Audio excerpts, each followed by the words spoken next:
매일 새벽 자기 몸에 피로 기묘한 글자를 새기던 동자승. 그가 마귀라 불린 소름 돋는 이유. 사각. 무언가 뼈를 긁어내는 듯한 소리였다.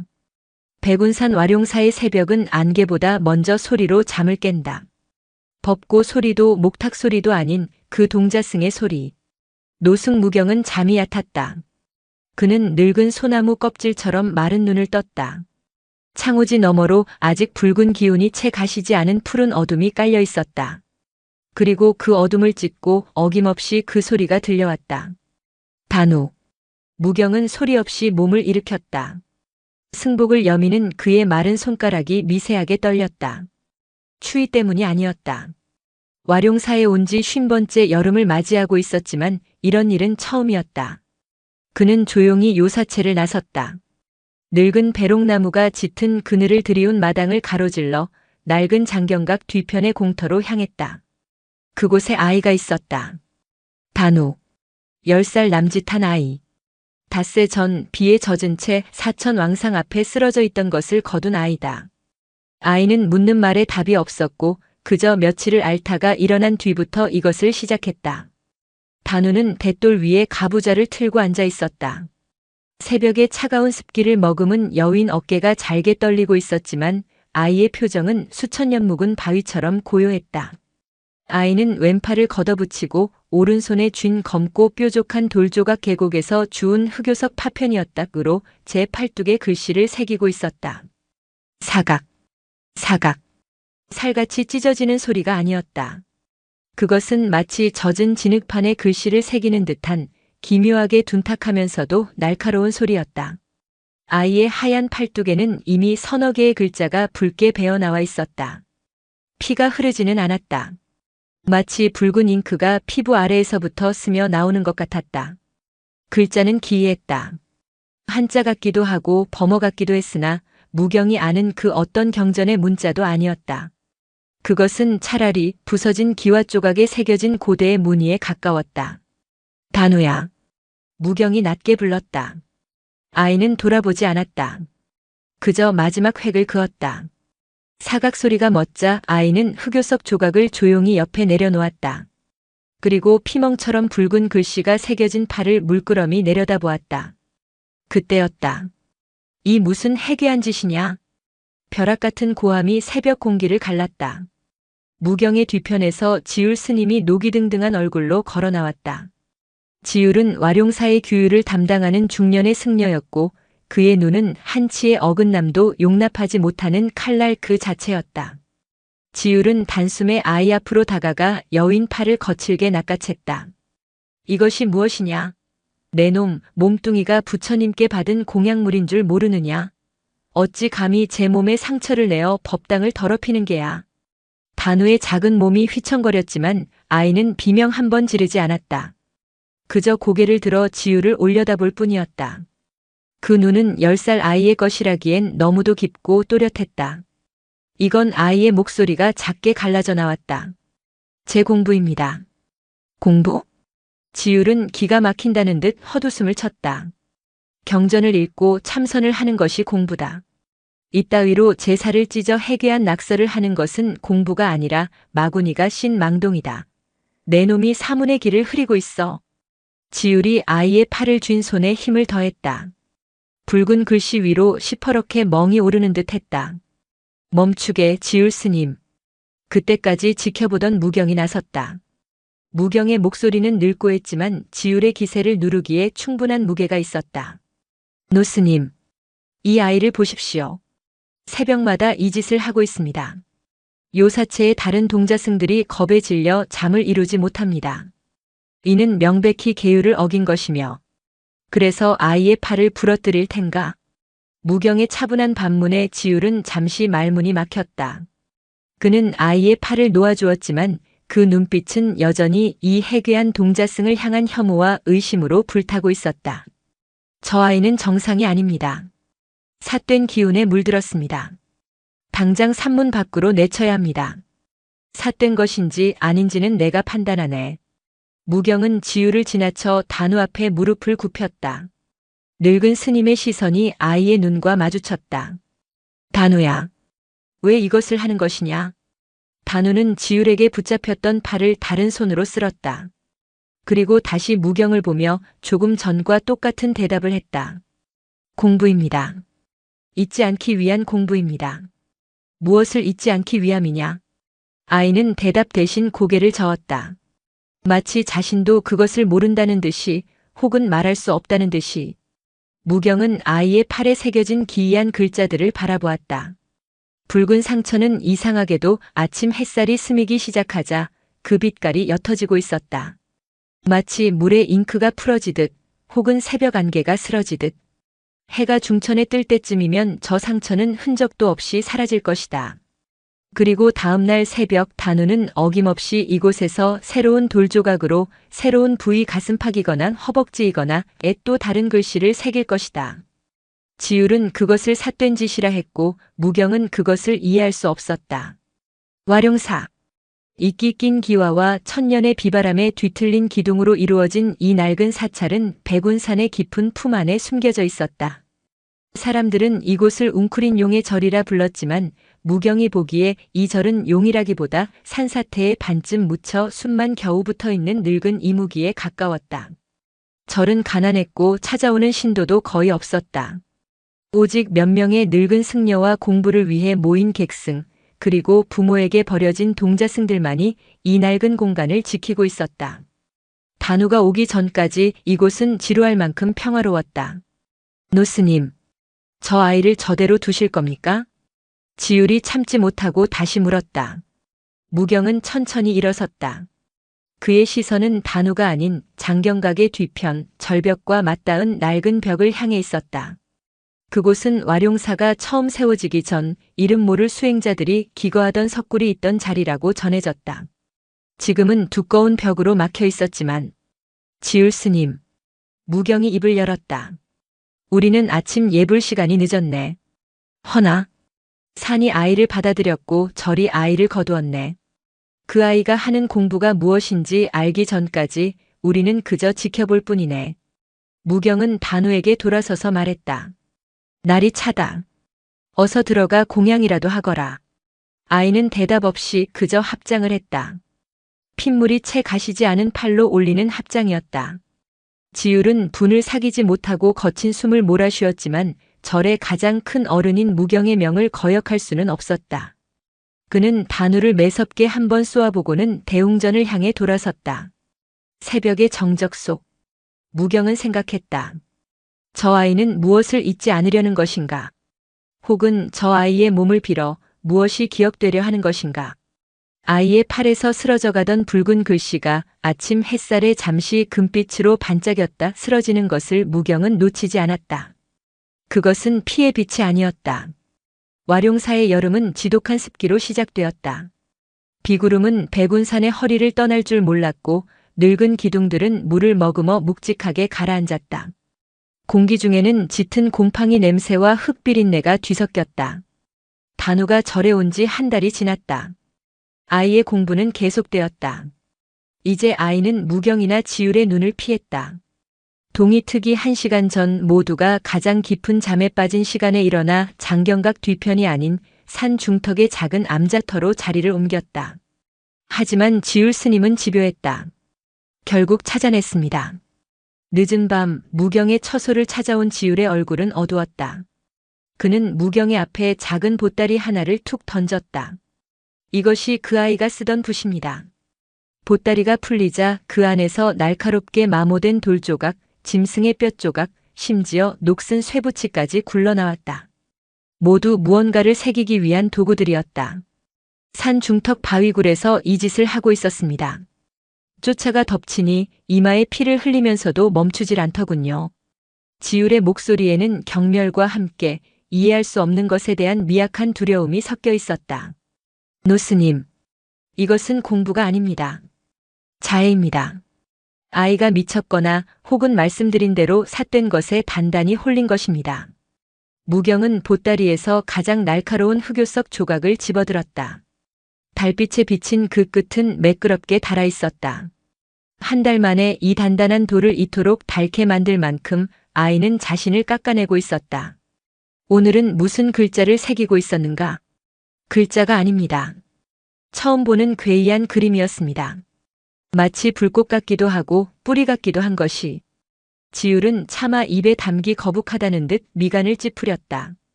제가 이것들을 빼앗고 다시는 몸에 손대지 말라 엄히 꾸짖었으나 아이는 이것이 없으면 손톱으로라도 할 것입니다 라고 답했습니다. 제정신이 아닙니다. 무경은 눈을 감았다. 지율의 말은 틀리지 않았다. 아이의 행동은 승가의 계율은 물론 세속의 상식으로도 용납될 수 없는 것이었다. 하지만 무경은 그날 새벽 보았던 핏물이 아닌 금빛으로 쓰러지던 그 각인을 잊을 수 없었다. 아이의 상태는 어떤가? 제가 손을 대자 얼음장처럼 차가웠습니다. 열에 들뜬 것도 광기에 찬 것도 아니었습니다. 그저 텅 비어 있었습니다. 그 텅 빈 몸으로 무언가를 그리고 있었습니다. 지율은 한숨을 내쉬며 말을 이었다. 다른 동자승들이 저 아이를 피합니다. 함께 공양을 하지도 울력을 하지도 않으려 합니다. 귀신 들린 아이라고 수군댑니다. 이대로 두면 절의 기강이 모두 무너집니다. 내일 아침 대중공사를 열겠네. 무경의 말에 지율의 얼굴이 잠시 밝아졌다. 대중공사. 절의 모든 대중이 모여 중요한 사안을 결정하는 회의였다. 저 아이를 내보내시겠습니까? 아니. 그 아이의 공부를 우리가 직접 지켜볼 것이네. 예. 그 아이가 다시는 숨어서 제 몸을 해하지 않도록 모두가 지켜보는 법당 앞에서 우리가 보는 앞에서 하도록 할 것이네. 지율은 경악했다. 노스님, 어찌 그런 망발을 법당은 부처님을 모신 곳입니다. 어찌 그 신성한 곳에서 피를 흘리는 삿된 짓을. 피가 아니라고 했네. 무경의 목소리가 낮고 단호하게 끊어졌다. 삿된 것인지 신성한 것인지 그것을 가리기 위해 모두가 지켜봐야 한다는 뜻이네. 지율 스님도 나도 부처님도 그리고 저 아이 자신도. 다음 날 이른 아침 와룡사 대웅전에는 무거운 침묵이 흘렀다. 대중공사라는 말에 모여든 20명 남짓의 승려들은 무경 스님의 결정에 술렁였다. 법당 한가운데 촛불이 일렁이는 불단 앞에 단우가 무릎을 꿇고 앉아 있었다. 아이의 앞에는 지율이 빼앗아온 돌조각들이 놓여 있었다. 단우야. 무경이 불렀다. 너의 공부를 하거라. 내가 잊지 않기 위해 새긴다는 그것을 우리 모두가 볼 수 있도록 하거라. 지율은 입술을 깨물었다. 다른 승려들은 차마 눈뜨고 보지 못하겠다는 듯 고개를 숙이거나 호기심 어린 눈으로 아이를 바라보았다. 단우는 잠시 망설였다. 아이는 무경을 한 번 그리고 지율을 한 번 쳐다본 뒤 조용히 흑요석 파편을 집어들었다. 그리고 자신의 왼쪽 가슴 심장이 뛰는 곳에 옷깃을 풀어 헤쳤다. 여윈 아이의 흉곽이 드러났다. 사각사각. 소리가 다시 시작되었다. 법당 안의 모든 승려들이 숨을 죽였다. 그것은 고통스러운 소리였지만 단우의 얼굴에는 고통이 없었다. 아이는 지극한 집중 속으로 빠져들었다. 마치 수만 번 연습한 춤을 추듯 돌조각은 아이의 가슴팍을 거침없이 오갔다. 그것은 지율의 말대로 글자가 아니었다. 복잡하게 얽힌 뿌리이자 타오르는 불꽃의 형상이었다. 그것이 새겨질 때마다 붉은 피가 아닌 옅은 아지랑이 같은 것이 피어올랐다. 저것은 승려들 중 한 명이 낮은 탄성을 질렀다. 무경은 천천히 아이에게 다가갔다. 아이가 새긴 형상은 낯설었지만 동시에 지독하게 익숙했다. 그것은 와룡사 대웅전 불상의 광배에 새겨진 문양과 닮아 있었다. 아니, 닮은 것이 아니었다. 불상의 광배는 천년의 세월 속에 마모되고 깨어져 그 형체를 알아보기 어려웠다. 하지만 단우가 지금 가슴에 새기고 있는 것은 그 광배의 잃어버린 부분이었다. 부서지기 전에 완벽한 형태였다. 어찌 내가 이것을. 무경이 저도 모르게 중얼거렸다. 그때였다. 마군이다. 저것은 마군의 인이다. 지율이 고함을 지르며 앞으로 뛰쳐나왔다. 그의 손에는 승려들을 깨우는 죽비가 들려 있었다. 감히 부처님 앞에서 불상의 형상을 흉내내어 모두를 홀리려 하다니. 지율이 죽비를 높이 들어 단우의 어깨를 내리치려던 순간. 그만두게. 무경이 지율의 팔을 막아섰다. 보이지 않는가? 저 아이는 지금. 말이 채 끝나기도 전에 법당의 문이 거칠게 열렸다. 큰일 났습니다. 장마에 뒷산 집안이 약해져서 장경각 벽이. 한객승이 숨을 몰아쉬며 외쳤다. 모두의 시선이 법당 밖으로 향했다. 거대한 소리와 함께 흙먼지가 비처럼 쏟아져 내리고 있었다. 단우가 매일 새벽 글씨를 새기던 바로 그곳. 장경각의 뒤편 석구를 막고 있던 낡은 벽이 쏟아지는 장맛비를 이기지 못하고 마침내 무너져 내리고 있었다. 그리고 단우. 아이는 가슴에 불꽃 문양을 완성한 채 그대로 앞으로 쓰러졌다. 돌조각이 굴러가는 소리와 함께 아이의 몸이 얼음처럼 차갑게 식어가기 시작했다. 와르르르 쿵. 땅이 울렸다. 천년 묵은 사찰의 들보가 비명을 질렀고 기왓장이 빗물과 함께 마당으로 쏟아져 내렸다. 대웅전의 촛불이 일제히 꺼지고 비릿한 흙먼지가 법당 안을 채웠다. 승려들은 혼비백산하여 밖으로 뛰쳐나갔다.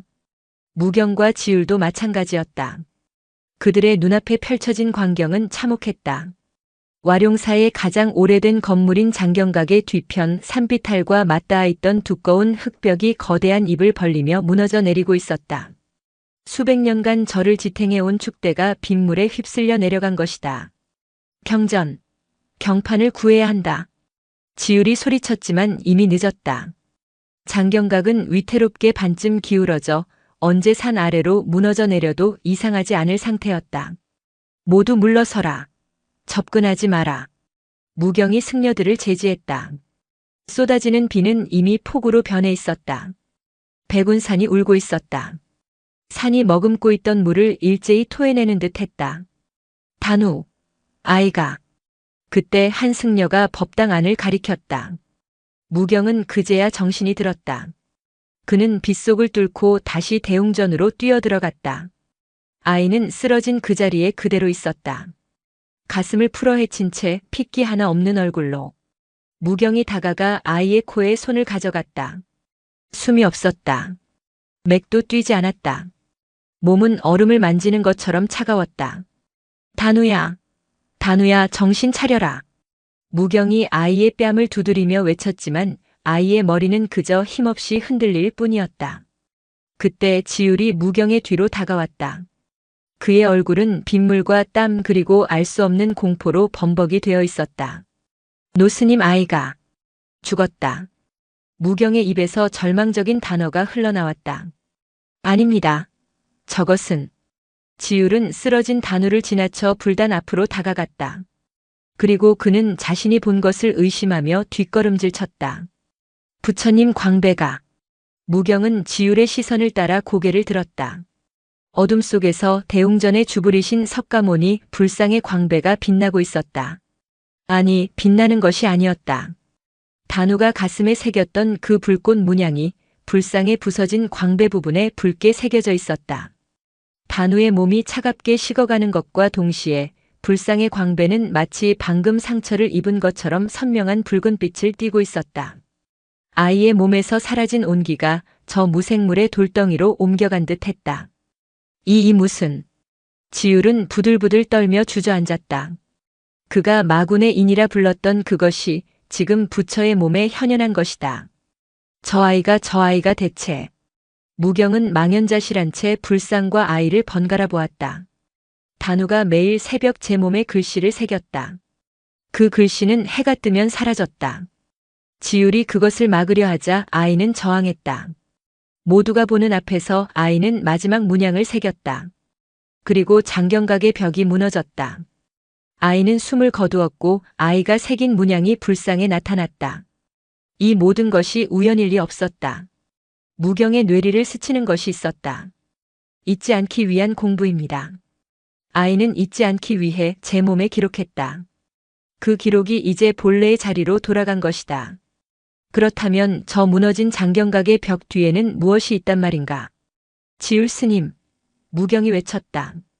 정신 차리게, 횃불을 가져오게.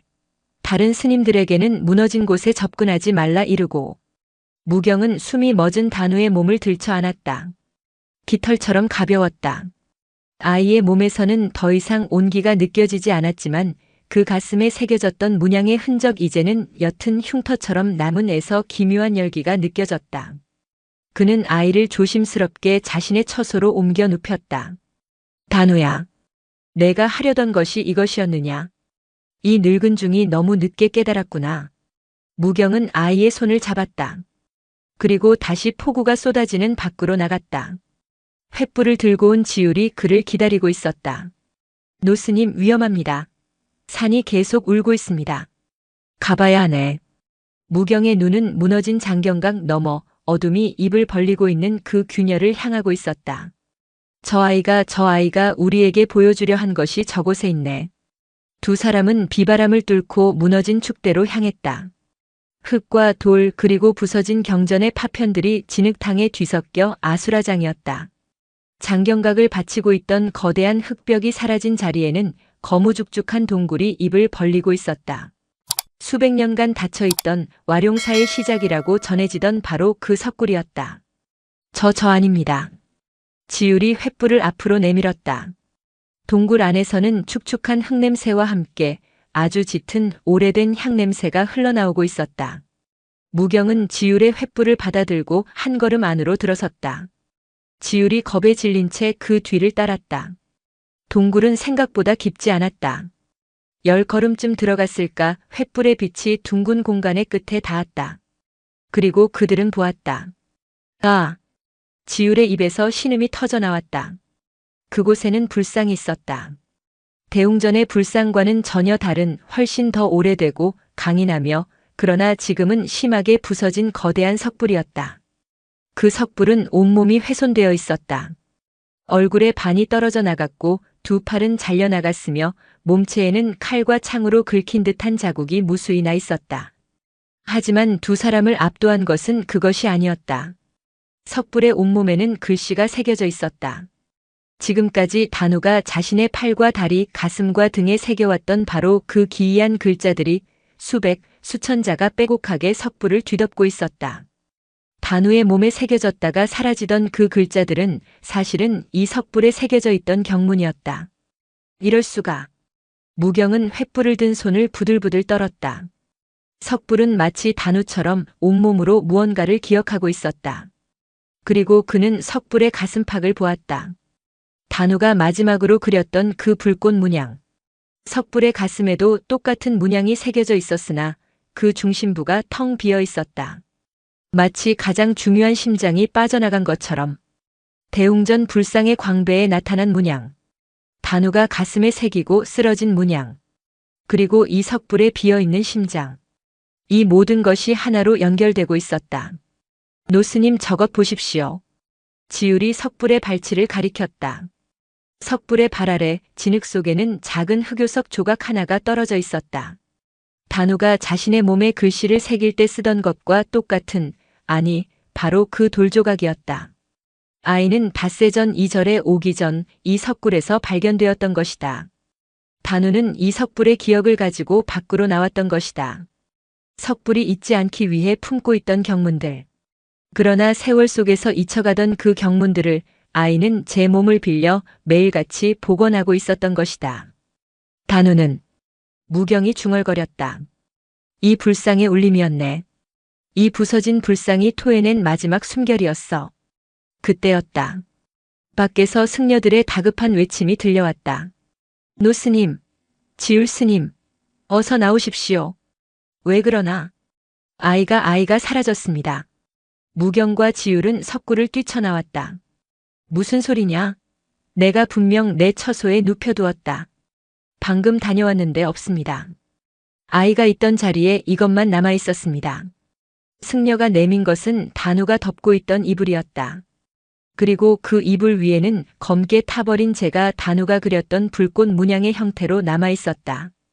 단우는 사라졌다. 마치 한 줌의 연기처럼. 자신의 소임을 다했다는 듯이. 무경은 망연히 무너진 장경각을 바라보았다. 빗줄기가 약해지기 시작했다. 그는 다시 대웅전으로 달려갔다. 대웅전 불상의 광배. 아까까지만 해도 붉은 상처처럼 빛나던 그 문양은 이제 온전한 금빛으로 빛나고 있었다. 부서진 부분이 완벽하게 메워져 있었다. 단우가 마지막으로 새긴 그 심장이 대웅전 불상의 광배를 완성시킨 것이다.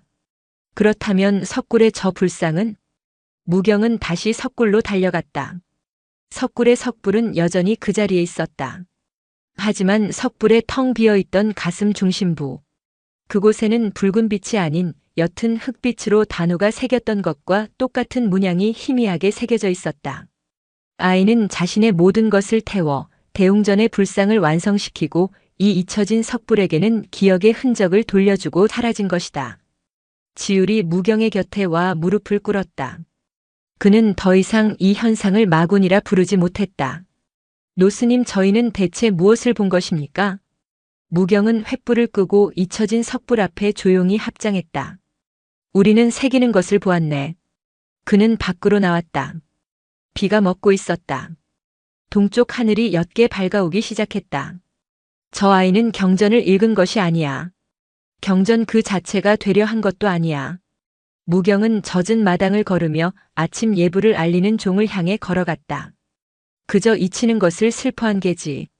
부서지고 잊히고 흙에 덮이는 것들을 제 몸을 태워서라도 다시 한번 붙잡으려 한 게야. 무경이 종을 잡았다. 땡. 와룡사의 맑은 종소리가 울려 퍼졌다. 그것은 죽은 아이를 위한 곡이었고 동시에 새로 태어난 불상을 위한 찬가였다. 지율은 무너진 장경각 터에 서서 금빛으로 빛나는 대웅전 불상의 광배와 어둠 속 석굴의 희미한 흔적을 번갈아 보았다. 그는 깨달았다. 단우가 매일 제 몸에 새긴 것은 글자가 아니었다. 그것은 잊혀진 불상을 향한, 그리고 잊혀질 자신을 향한 염원 그 자체였다. 비가 그쳤을 때 와룡사에는 정막만이 남았다. 폭우가 휩쓸고 간 자리는 처참했다. 꺾인 나뭇가지와 쓸려 내려온 토사가 마당을 뒤덮었고 위태롭게 반쯤 무너진 장경각은 금방이라도 숨이 넘어갈 듯 헐떡이는 늙은 짐승처럼 보였다. 승려들은 뜬 눈으로 밤을 지새웠다. 아무도 입을 열지 않았으나 그들의 시선은 두 곳을 향했다. 하나는 대웅전에서 새어나오는 불가해한 금빛이었고 다른 하나는 장경각 뒤편에 입을 벌린 검은 석굴이었다. 그리고 또 하나. 단우가 머물던, 이제는 재의 흔적만 남은 요사체의 빈 구석이었다. 지율 스님은 빗물이 고인 돛돌 위에 망부석처럼 서 있었다. 그의 뻣뻣한 어깨는 더 이상 규율의 무게가 아닌 감당할 수 없는 진실의 무게에 짓눌려 있었다. 그는 보았다. 자신이 마군이라 부르며 죽비로 내리치려 했던 그 아이. 그 아이가 마지막 숨을 토해내자 대웅전 불상에 깨진 광배가 금빛으로 아물었다. 아이의 몸은 재가 되었고 아이가 새긴 문양은 부처의 몸에서 완성되었다. 그것은 삿된 짓이 아니었다. 그것은 공양이었다. 가장 숭고하고 가장 끔찍한 방식에. 이건 내 공부입니다. 아이의 앳된 목소리가 귓가에 환청처럼 맴돌았다. 지율은 처음으로 자신이 지켜온 계율이라는 것이 얼마나 무력하고 오만한 것이었는지 깨달았다. 그는 아이의 공부를 부정한 것이 아니라 아이의 존재 그 자체를 부정하려 했다. 지율 스님. 어느새 무경 노스님이 그의 곁에 다가와 있었다. 무경의 얼굴은 하룻밤 사이에 10년은 더 늙어 보였다. 이제 수습을 해야 하네. 지율은 천천히 고개를 돌렸다. 그의 눈은 붉게 충혈되어 있었다. 노스님, 저는 대체 무슨 짓을. 자네는 자네의 소임을 다하려 한 것일세. 무경이 낮게 말했다. 나 또한 내 소임을 다하지 못했네. 그 아이가 몸으로 울부짖는 것을 그저 지켜만 보았으니. 무경의 시선이 석굴을 향했다. 저것이 단우가 우리에게 남긴 화두일세. 이제 우리가 그것을 풀 차례야. 날이 밝자 승려들은 무너진 장경각의 잔해를 치우기 시작했다. 하지만 그들의 손길은 무겁고 더뎠다. 진흙 속에서 부서진 경판 조각이 나올 때마다 승려들은 그것이 혹시 단우가 새겼던 그 기이한 글자는 아닌지 화들짝 놀라며 살폈다. 공포와 경외가 뒤섞인 수군거림이 절 안에 퍼졌다. 단우는 필시보살의 화신이었어. 아니다. 산이 노한 것이야. 절이 무너진 것을 보지 못했는가. 그 아이가 재앙을 몰고 온 게야. 그렇다면 대웅전의 저 빛은 무엇인가? 부처님께서 광배를 되찾으셨는데. 와룡사는 둘로 나뉘었다. 단우의 흔적을 기적이라 믿는 이들과 불길한 징조라 두려워하는 이들로. 그 모든 혼란의 중심에서 지율은 묵묵히 가장 무거운 돌을 나르고 가장 깊은 진흙을 파냈다. 그는 속죄하듯 일했다. 그 사이 무경은 홀로 대웅전에 있었다. 그는 불단 앞에 가부좌를 틀고 앉아 완성된 광배를 올려다보고 있었다. 그것은 수리된 것이 아니었다. 복원된 것도 아니었다. 그것은 태어난 것에 가까웠다. 수백 년간 깨져 있던 그 부분이 마치 처음부터 그 자리에 있었다는 듯 완벽한 금빛으로 빛나고 있었다. 다른 낡은 부분들과 이질적이면서도 동시에 그 모든 낡음을 아우르는 듯한 신비한 빛이었다. 무경은 자리에서 일어나 제단 위로 손을 뻗었다. 그리고 떨리는 손가락으로 금빛 광배를 천천히 쓸어보았다. 따뜻했다. 돌이 아니었다. 분명 돌이었으나 살아있는 생명의 온기처럼 미지근한 열기가 손끝으로 전해져 왔다. 단우의 체온이었다. 아이가 제 생명을 태워 불상에 깨진 곳을 메운 것이다. 무경은 그 자리에서 합장한 채 조용히 눈물을 흘렸다. 늙은 스님의 마른 뺨을 타고 흐르는 그것은 슬픔인지 경외인지 혹은 감당 못할 깨달음에 대한 버거움인지 알 수 없었다. 해가 저물고 승려들이 모두 지쳐 잠자리에 들었을 무렵 지율이 횃불을 들고 무경의 처소를 찾았다. 그의 얼굴은 흙먼지로 범벅이었지만 눈빛만은 형형하게 빛나고 있었다. 노스님, 석굴을 다시 보아야겠습니다. 무경은 말없이 고개를 끄덕였다. 두 사람은 다시 그 검은 구멍 앞으로 섰다. 낮의 혼란이 가라앉은 밤. 석굴은 더욱 깊고 서늘한 기운을 토해내고 있었다. 횃불을 든 지율이 앞장섰다. 무경이 그 뒤를 따랐다. 그리고 그들은 잊혀진 석불 앞에 다시 섰다. 횃불의 빛이 어둠을 밀어내자 거대한 불상의 전신이 드러났다. 훼손된 얼굴, 잘려나간 팔, 그리고 온몸을 뒤덮은 기이한 문자들. 이것은 무경이 불상의 몸체에 새겨진 글자들을 손으로 짚어갔다. 어제 폭우 속에서는 미처 보지 못했던 것들이 보였다. 그것은 경전이 아니었다. 범어도 한자도 아니었다. 그것은 그림에 가까웠고 소리에 가까웠다. 물이 흐르는 형상, 불이 타오르는 형상, 바람이 스치는 형상, 그 모든 자연의 움직임이 문자가 되어 돌에 새겨져 있었다. 단우가 새기던 것이 바로 이것들입니다. 지율이 낮은 목소리로 말했다. 팔뚝에 가슴에 매일 다른 글자를 새겼습니다. 기록이네. 무경이 중얼거렸다. 이 불상은 경전을 품은 것이 아니라 이 산의 모든 시간을, 모든 기억을 품고 있었던 게야.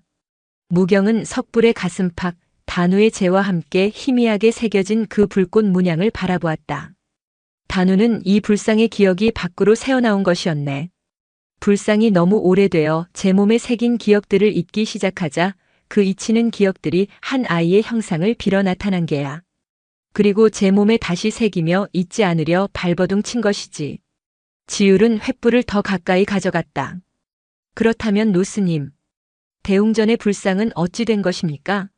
왜 단우는 이 불상이 아닌 대웅전 불상의 광배를 완성시키고 사라진 것입니까? 그것이 무경이 풀지 못한 화두였다. 이 석불이 본체라면 왜 아이는 자신의 모든 것을 바깥의 불상에 바친 것인가? 무경은 횃불을 받아들고 석불의 발치로 다가갔다. 그는 불상의 가장 아랫부분, 흙에 반쯤 파묻힌 곳을 살폈다. 그리고 그는 발견했다. 다른 문자들과는 필체가 다른 유독 날카롭고 거칠게 새겨진 몇 개의 글자. 그것은 단우가 쓴 것이 아니었다.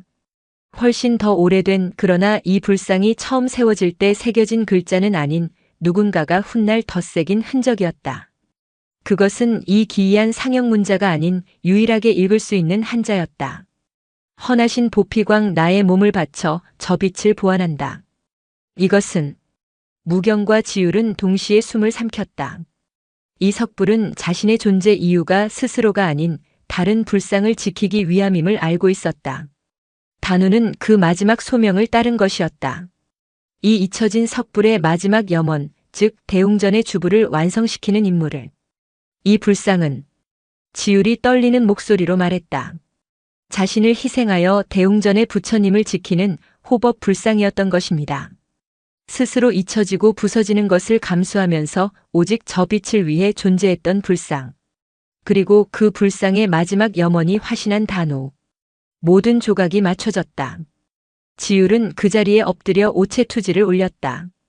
그의 이마가 차가운 돌바닥에 닿았다. 제가 어리석었습니다. 제가 감히. 그는 흐느꼈다. 규율을 지킨다며 정작 가장 거대한 헌신과 마주하고도 그것을 마군이라 핍박했던 자신의 어리석음에 대한 통렬한 참회였다. 무경은 그런 지율을 말없이 바라보았다.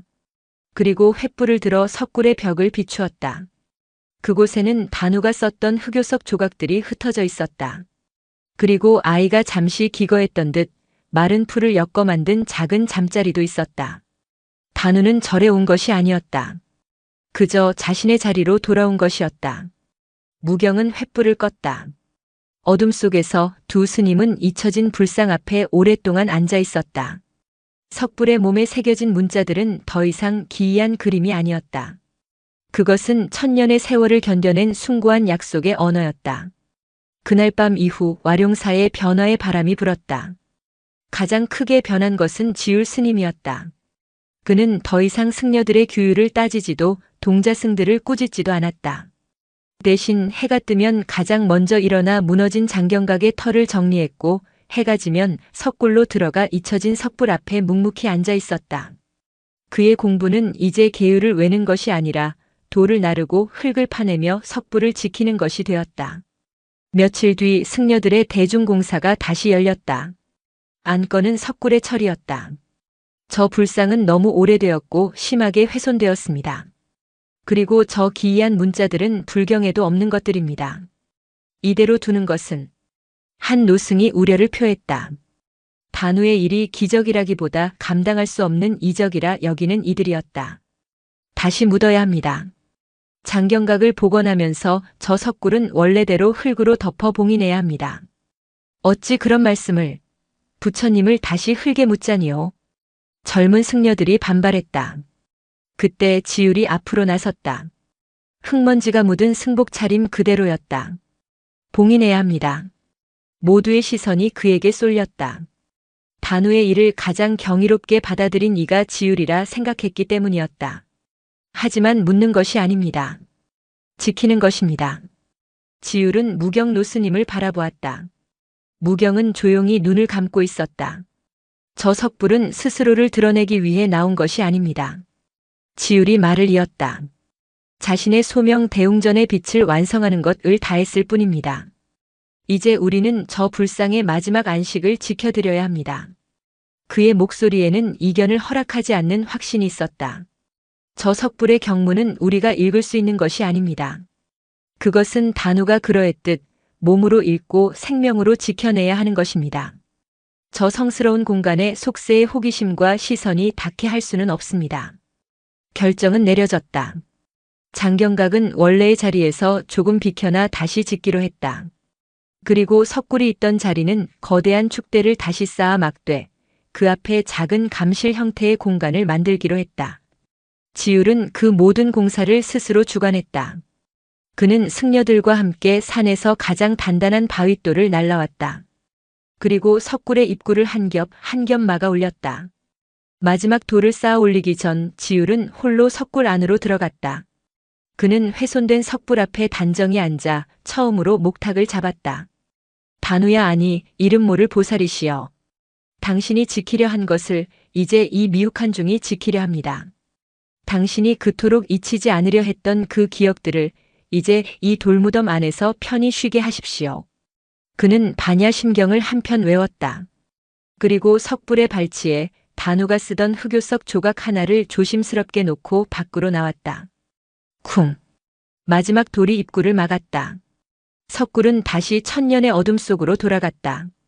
지율은 그 봉인된 벽 앞에 작은 불단을 만들고 매일 새벽 아무도 모르게 향을 피우고 삼배를 올렸다. 그에게는 그 벽이 곧 훼손된 석불 그 자체였고 자신을 희생한 단우의 위패였다. 그렇게 한 달이 지났다. 와룡사의 상처는 조금씩 아물어갔다.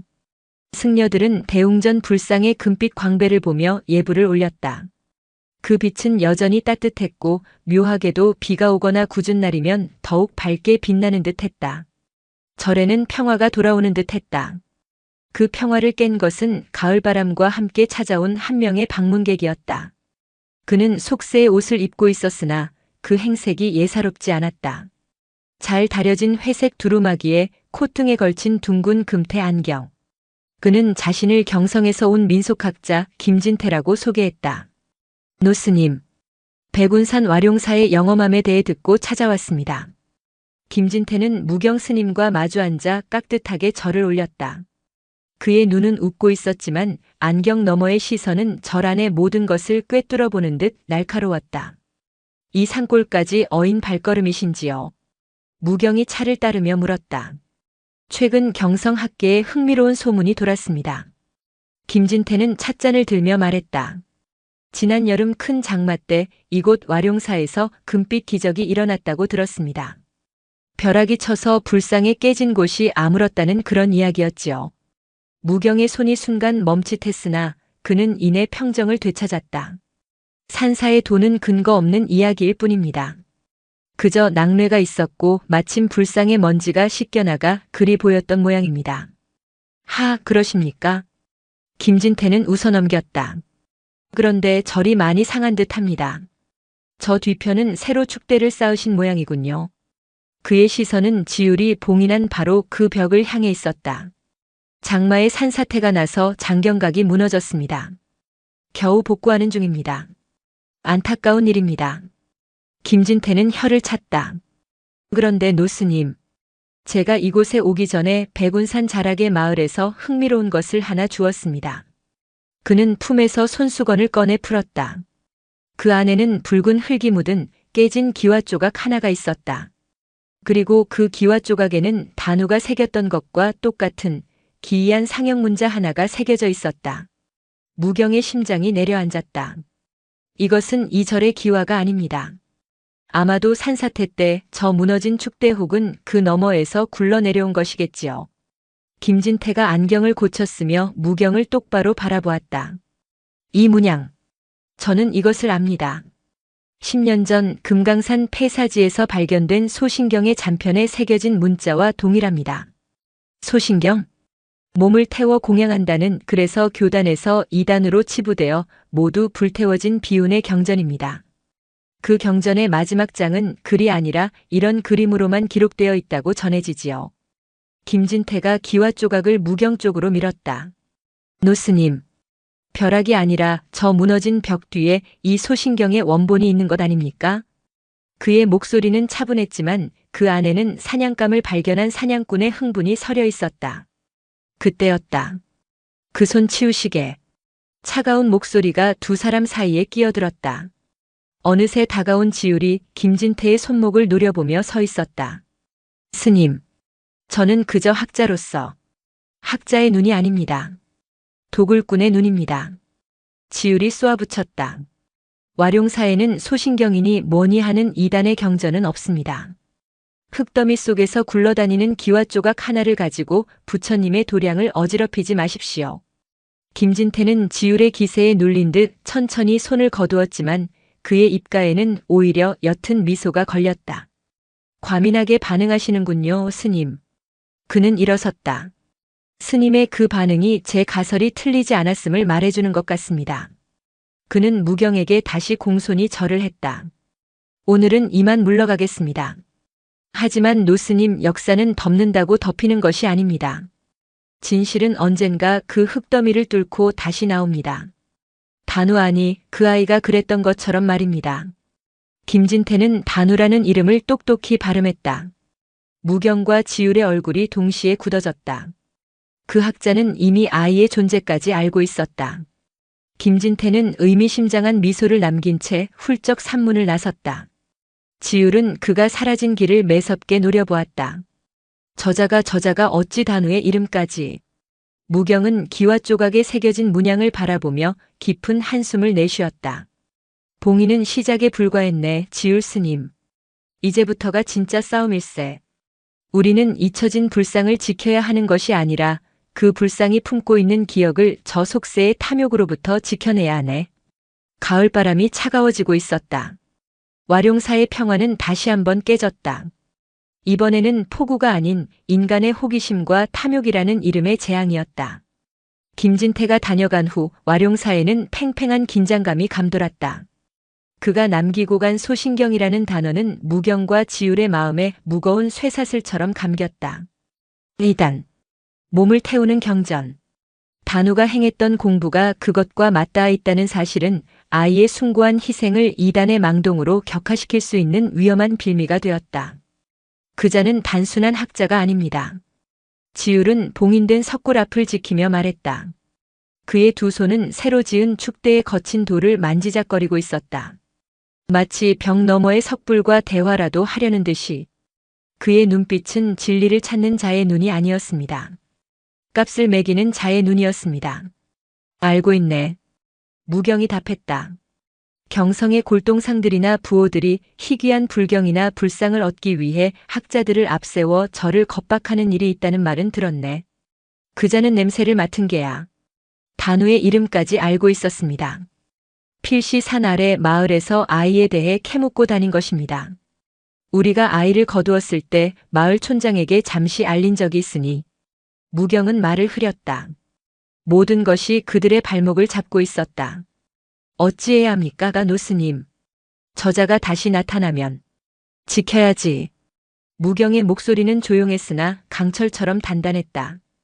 단우가 제 몸을 바쳐 지켜낸 것을 우리가 지켜내지 못한다면 무슨 면목으로 부처님을 뵙겠는가? 지율 스님, 이제부터 와룡사는 산문을 닫아야겠네. 산문을 닫으십니까? 동안거를 일찍 시작하세. 내년 봄까지 그 어떤 외부인의 출입도 그만해. 저 김진태라는 자가 다시 오더라도 눈병을 핑계로 돌려보내게. 그것은 와룡사로서는 극단적인 처방이었다. 가뜩이나 가난한 절이 겨울 내내 시주나 객승의 방문을 모두 끊겠다는 것은 혹독한 굶주림을 각오하겠다는 뜻이었다. 다른 스님들의 불만이. 그 불만 자네가 잠재우게. 자네는 이제 와룡사의 규율만이 아니라 안위를 책임져야 하네. 지율은 무경의 눈을 똑바로 바라보았다.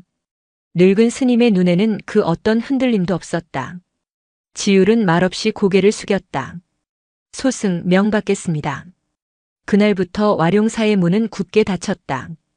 백운산에 첫눈이 내리기 시작했다. 절은 고립되었다. 승려들은 처음 며칠간 술렁였다.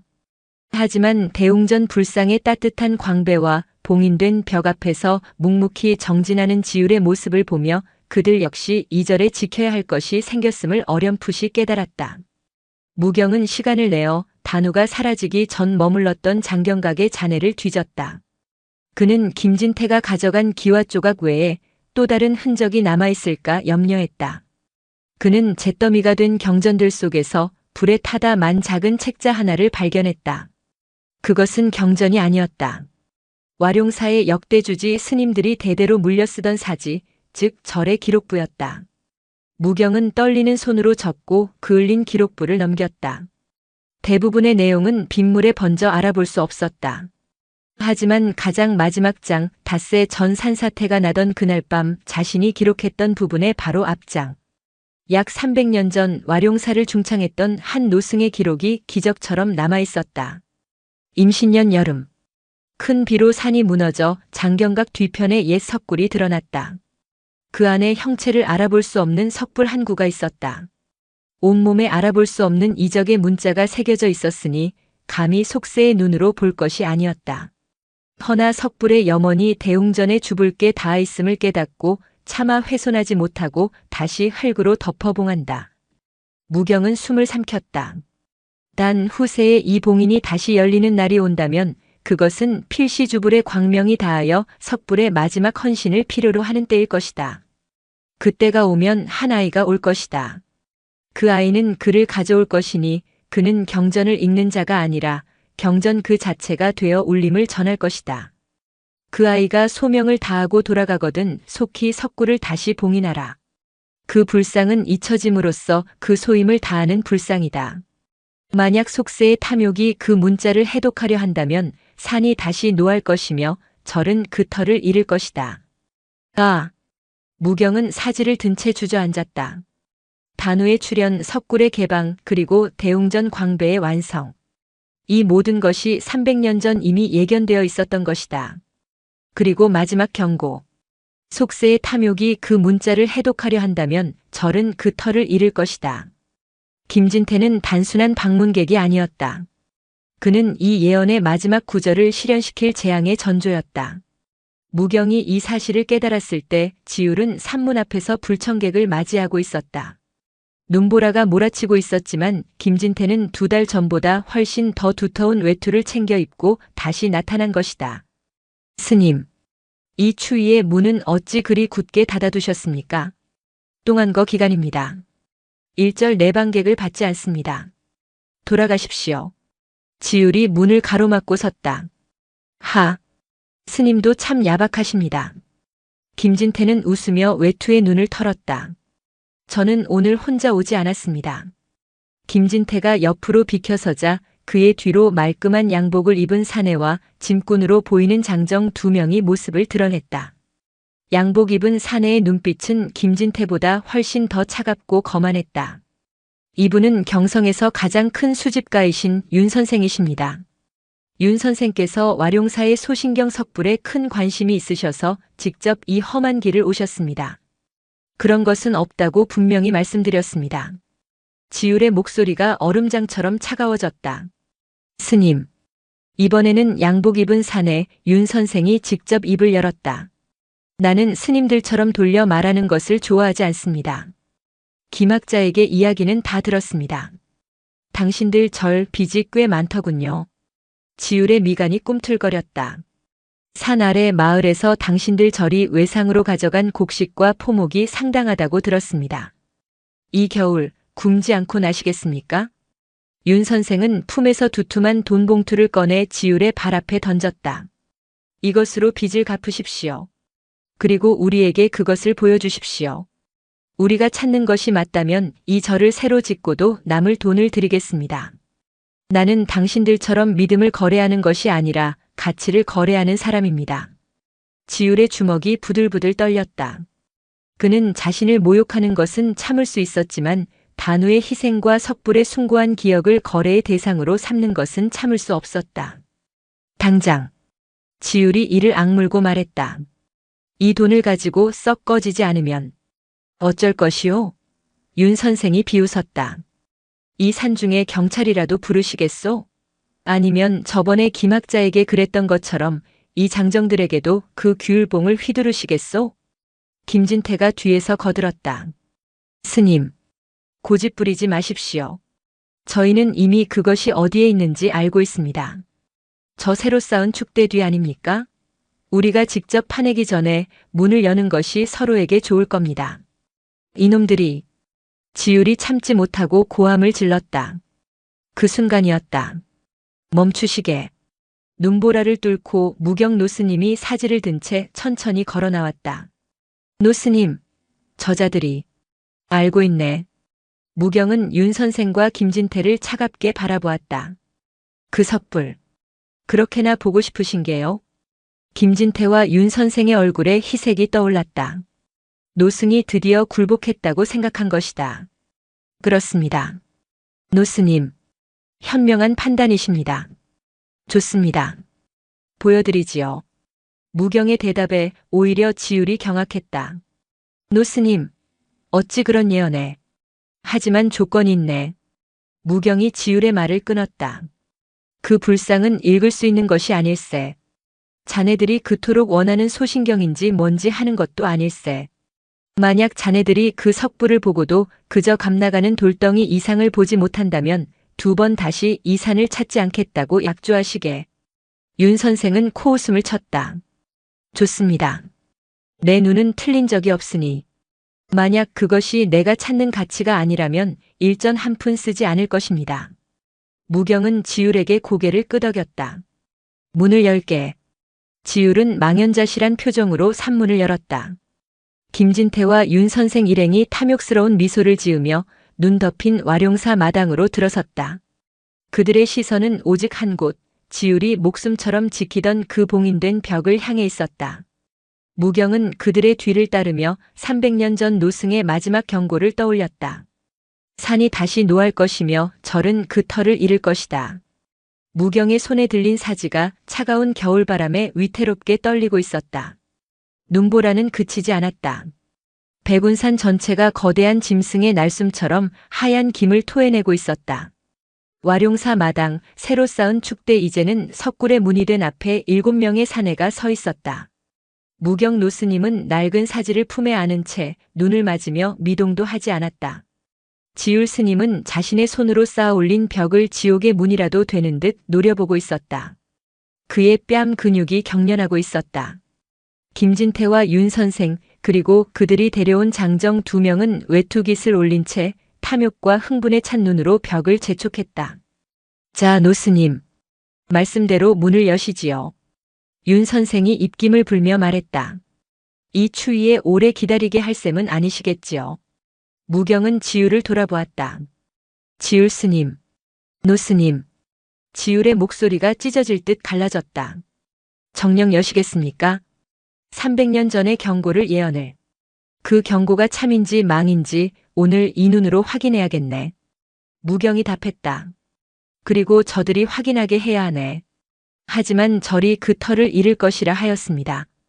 털한 땅에만 있는 것이 아닐세. 무경의 알 수 없는 대답에 지율은 입술을 깨물었다. 피가 배어나왔다.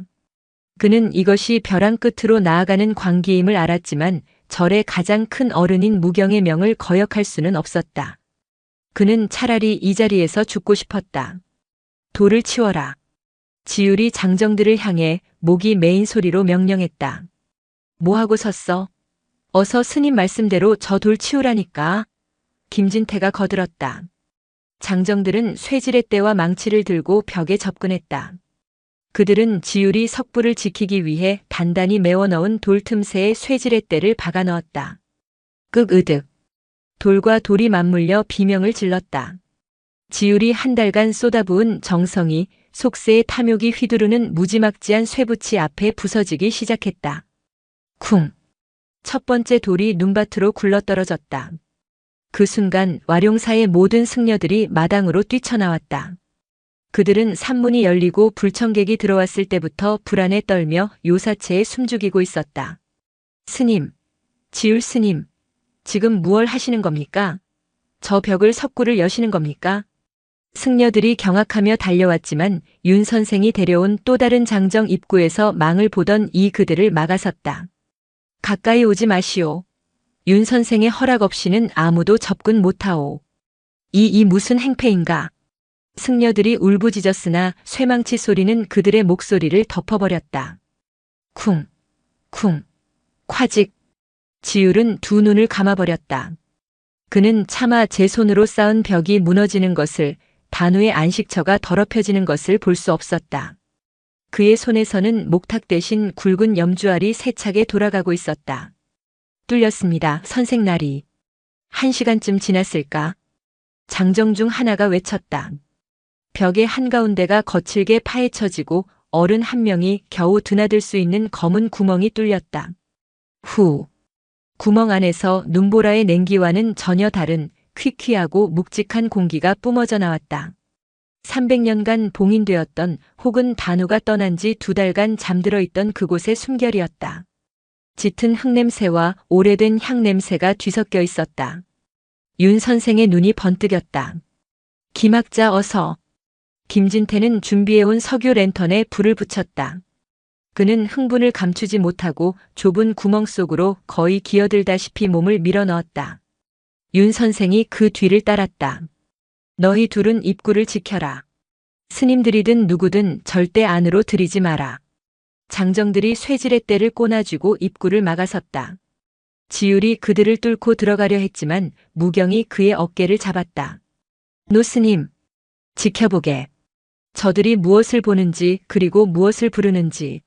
무경은 품에서 사지를 꺼내 판트 사이즈의 산이 다시 노할 것이며 판트라는 구절을 마른 손가락으로 쓸었다. 석굴 내부는 지독한 어둠과 정적으로 가득했다. 랜턴의 불빛이 그 정적을 거칠게 헤집었다. 오! 김진태의 입에서 낮은 탄성이 터져 나왔다. 랜턴 불빛의 원 안에 그것이 있었다. 어둠 속에 웅크리고 앉은 거대한 석불. 훼손된 얼굴, 잘려나간 팔. 그리고 온몸을 뒤덮고 있는 기이한 문자들. 이럴 수가, 이럴 수가. 김진태는 학자로서의 이성을 잃고 홀린 사람처럼 불상 앞으로 다가갔다. 그는 랜턴을 불상의 몸체에 바짝 가져다 댔다. 이것 보십시오, 윤 선생. 이 문자들. 금강산 잔편에서 본 것과 똑같습니다.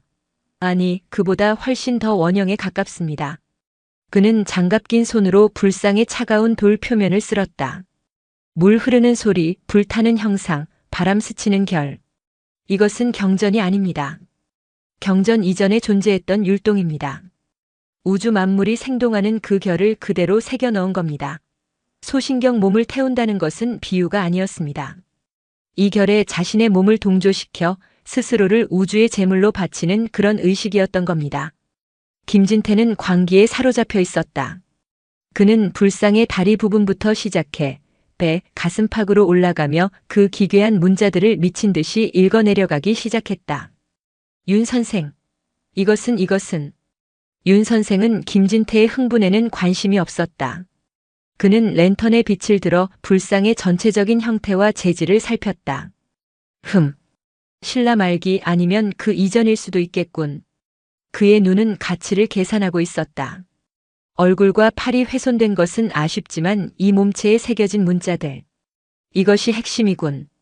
이런 것은 경성 바닥, 아니, 일본에 내놓아도 값을 매길 수 없는 물건이야. 불상 전체를 옮기는 것은 무리겠지. 윤 선생은 불상의 가슴팍을 툭툭 쳤다.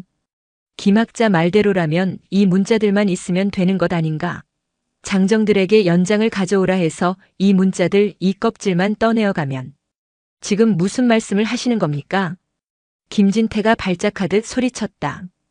그는 학자로서의 마지막 자존심이 뮤털레이션 훼손을 용납할 수 없었다. 이것은 하나의 생명입니다. 이대로 보존해서. 시끄럽소, 김학자. 윤 선생이 차갑게 말했다. 당신은 당신의 연구를 하고 나는 나의 수집을 할 뿐이요. 이 불상은 이 어둡고 축축한 굴 속에 있을 것이 아니라 제대로 된 조명 아래에서 그 가치를 인정받아야 하오. 윤 선생은 불상의 가슴팍, 단우가 마지막으로 새겼던 그 불꽃 문양의 흔적을 손가락으로 꾹 눌렀다. 특히 이 부분이 마음에 드는군. 모든 문자들이 이곳으로 모이는 것 같아. 바로 그때였다. 판트 사이즈 오웅. 판트. 김진태의 랜턴 불빛이 세차게 흔들렸다. 지진? 아니었다. 땅이 흔들리는 것이 아니었다. 소리는 석불 그 자체에서 나고 있었다. 윤 선생이 손가락으로 누른 그 심장 부분에서 쇠종이 우는 듯한 낮고 깊은 울림이 시작된 것이다. 뭐야? 윤 선생이 기겁하며 손을 뗐다. 우웅, 쿵, 우웅, 쿵. 그것은 불규칙한 진동이 아니었다. 거대한 심장이 다시 뛰기 시작하는 듯한 장엄하고도 위협적인 박동이었다. 선생나리. 밖에도 이상합니다. 입구를 지키던 장정 중 하나가 겁에 질린 목소리로 외쳤다. 석굴박. 눈보라가 몰아치던 하늘은 고요해졌으나 땅이 울고 있었다. 쿵, 쿵. 와룡사 마당에 서 있던 모든 승려들이 그 진동을 느꼈다. 지율은 공포에 질려 대웅전을 바라보았다. 그리고 그는 보았다. 대웅전 불상의 광배. 단우의 희생으로 완성되었던 그 따뜻한 금빛. 그 빛이 경고등처럼 미친 듯이 깜빡이고 있었다. 금빛이었다가 이내 붉은 상처의 빛으로 변했다가 다시 암전처럼 꺼지기를 반복했다. 마치 석굴 안의 석불과 고통스러운 신호를 주고받는 듯이. 노스님, 광배가 빛이 죽어가고 있습니다. 지율이 절규했다. 무경은 사지를 든 손을 부들부들 떨었다. 예언이 시작되었네. 저들이 읽지 말아야 할 것을 탐욕으로 읽었기 때문이야. 저들이 불상의 심장을 건드렸어. 석굴 안. 김진태는 그 울림과 진동 속에서도 이성을 놓지 않으려 발버둥 쳤다. 그는 공포에 질린 윤 선생을 밀치고 다시 석불의 몸체에 랜턴을 비췄다. 문자들이 움직이고 있었다. 아니, 움직이는 것이 아니었다. 수천 개의 문자들이 그 울림에 맞춰 옅은 흑빛으로 빛났다 쓰러지기를 반복했다. 마치 석불이 온몸으로 고통을 호소하듯. 이건 분노가 아니야. 김진태가 중얼거렸다. 이건 경고야. 멈추라는 아니 돕. 그의 말이 끝나기도 전에 석불의 심장부에서 나던 쿵 하는 박동 소리가 뚝 하고 멎었다. 정적. 모든 울림과 진동이 사라졌다. 석굴 안은 다시 랜턴 불빛만이 흔들리는 침묵에 잠겼다. 윤 선생이 침을 삼켰다. 끝난 건가? 돌이 오래되면 저런 소리가 날 수도. 아닙니다. 석굴 입구 어둠 속에서 무경 노스님의 목소리가 들려왔다. 그는 어느새 장정들을 뚫고 입구까지 다가와 있었다. 이제 시작일세. 무슨. 쾅. 백운산 전체가 울부짖었다. 이번에는 석불의 울림 따위가 아니었다. 진짜 산사태였다. 석굴 천장에서 흙과 돌가루가 비오듯 쏟아져 내렸다. 으악! 무너진다. 나가야 해. 어서.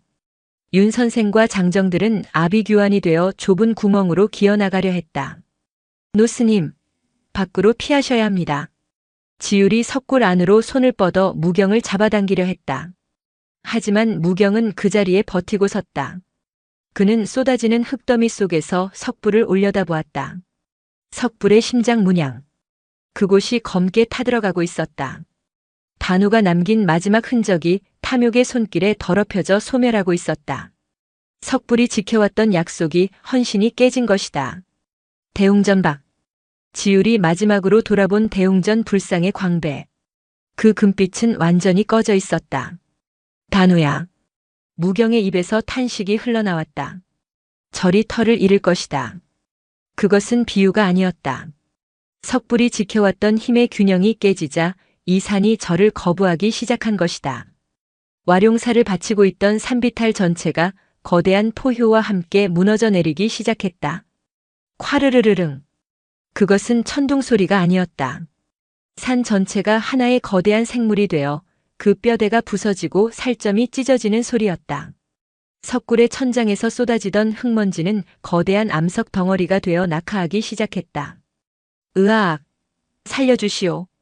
윤 선생과 김진태 그리고 장정들은 좁은 구멍을 향해 아귀처럼 기어갔다. 공포는 신분도 학식도 탐욕도 무의미하게 만들었다. 내가 먼저. 윤 선생이 김진태를 밀치고 구멍으로 머리를 디밀었다. 그 순간 입구를 지탱하던 거대한 바위가 뒤틀리며 내려앉기 시작했다. 안 돼. 막힌다. 노스님, 피하셔야 합니다.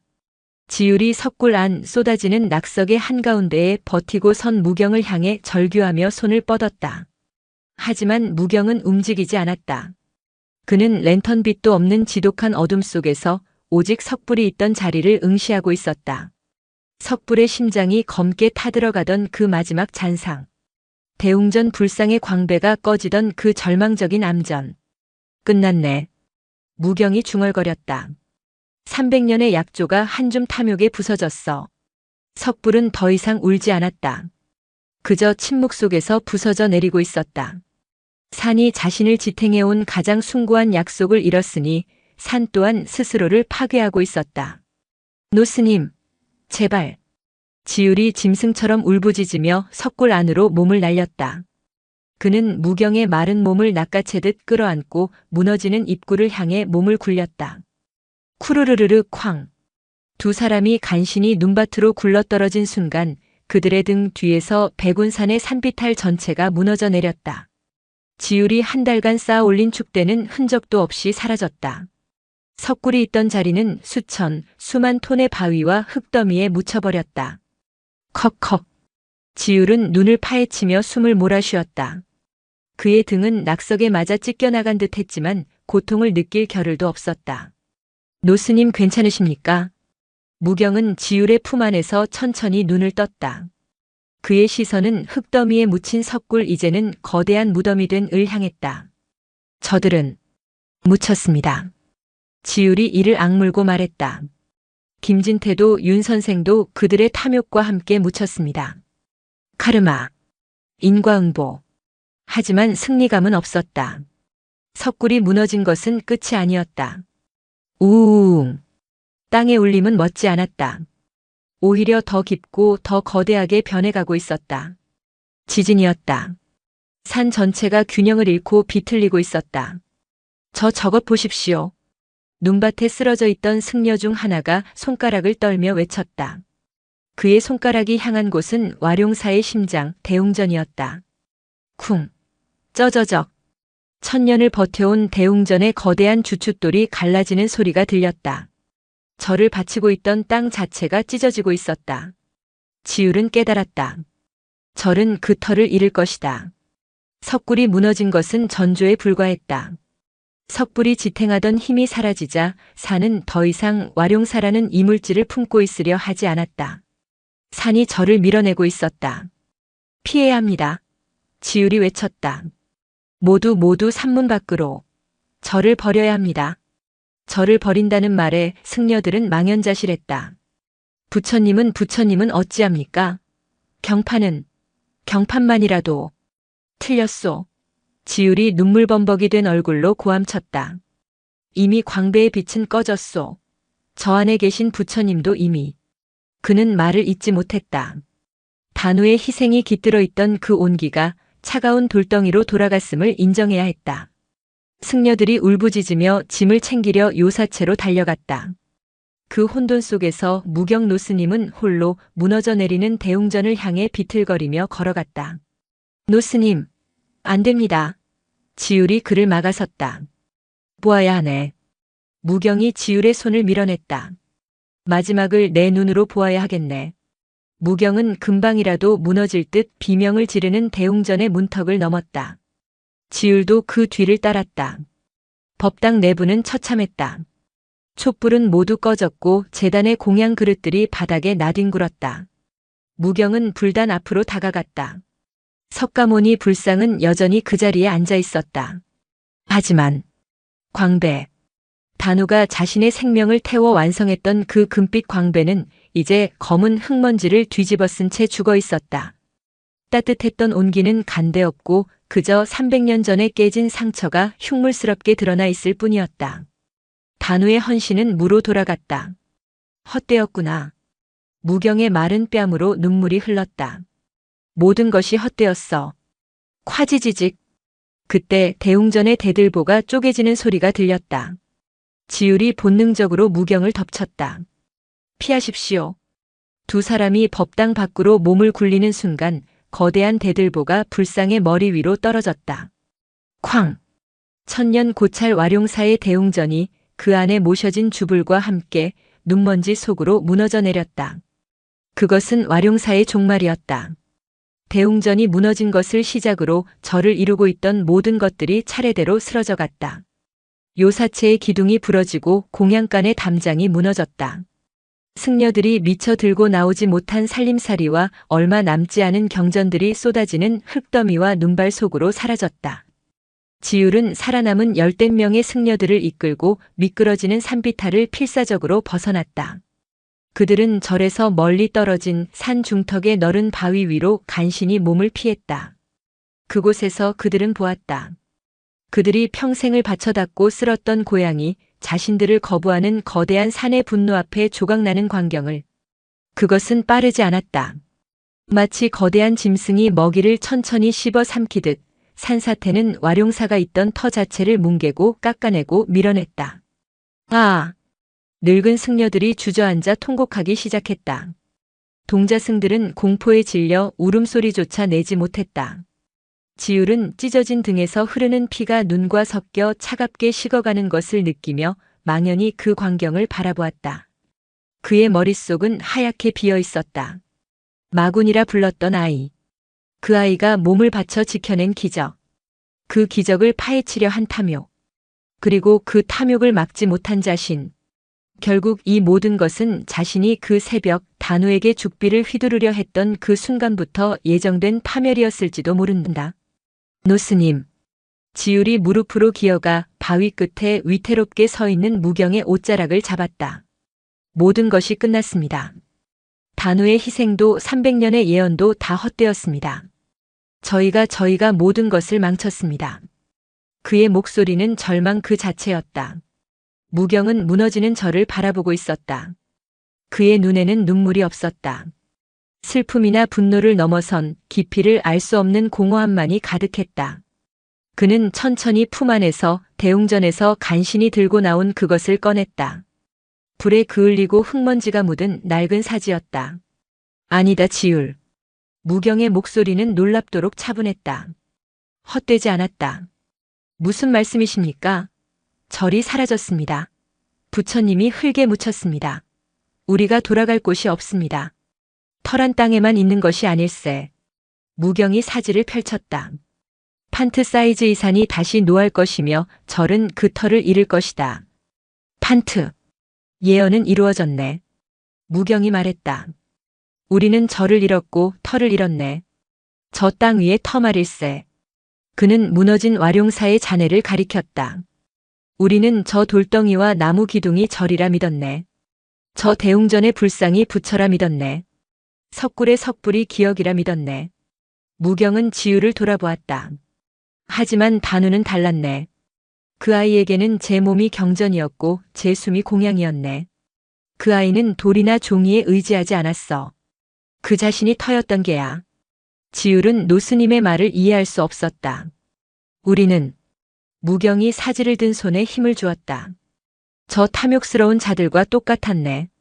그들은 석불을 돈으로 보았고 우리는 석불을 신성한 돌덩이로 보았네. 본질은 같아. 모두 형상에 집착한 게야. 단우가 지키려 한 것은 그 돌덩이가 아니었네. 그 안에 담긴 잊히지 않으려는 염원이었지. 눈보라가 그치고 동쪽 하늘이 옅게 밝아오기 시작했다. 밤새 이어진 재앙이 끝나고 백운산의 거대한 상처가 드러났다. 와룡사가 있던 자리는 마치 거대한 손톱에 깊게 파인 듯 날것의 흙과 바위만이 남아있었다. 천년 고찰 와룡사는 하룻밤 사이에 지도 위에서 사라졌다. 살아남은 승려들은 이제 와룡사 스님이 아니었다. 그들은 모든 것을 잃은 실향민이었다. 지율은 무경의 발치에 엎드려 오열했다. 그것은 저를 잃은 슬픔이 아니었다. 이제야 단우의 공부가 무엇이었는지 그리고 자신들이 무엇을 잃어버렸는지 깨달은 데서 오는 통렬한 참회였다. 무경은 엎드린 지율의 등을 말없이 쓸어주었다. 이제 그만 울게, 지율. 우리는 죽지 않았네. 무경은 살아남은 승려들을 둘러보았다. 공포와 절망에 질린 얼굴들. 우리는 잃은 것이 아닐세. 해방된 것일지도 모르네. 그는 사지를 접어 품에 넣고 산 아래 속세를 향해 걸음을 옮기기 시작했다. 가세. 우리가 가야 할 새로운 터를 찾으러 가야 하네.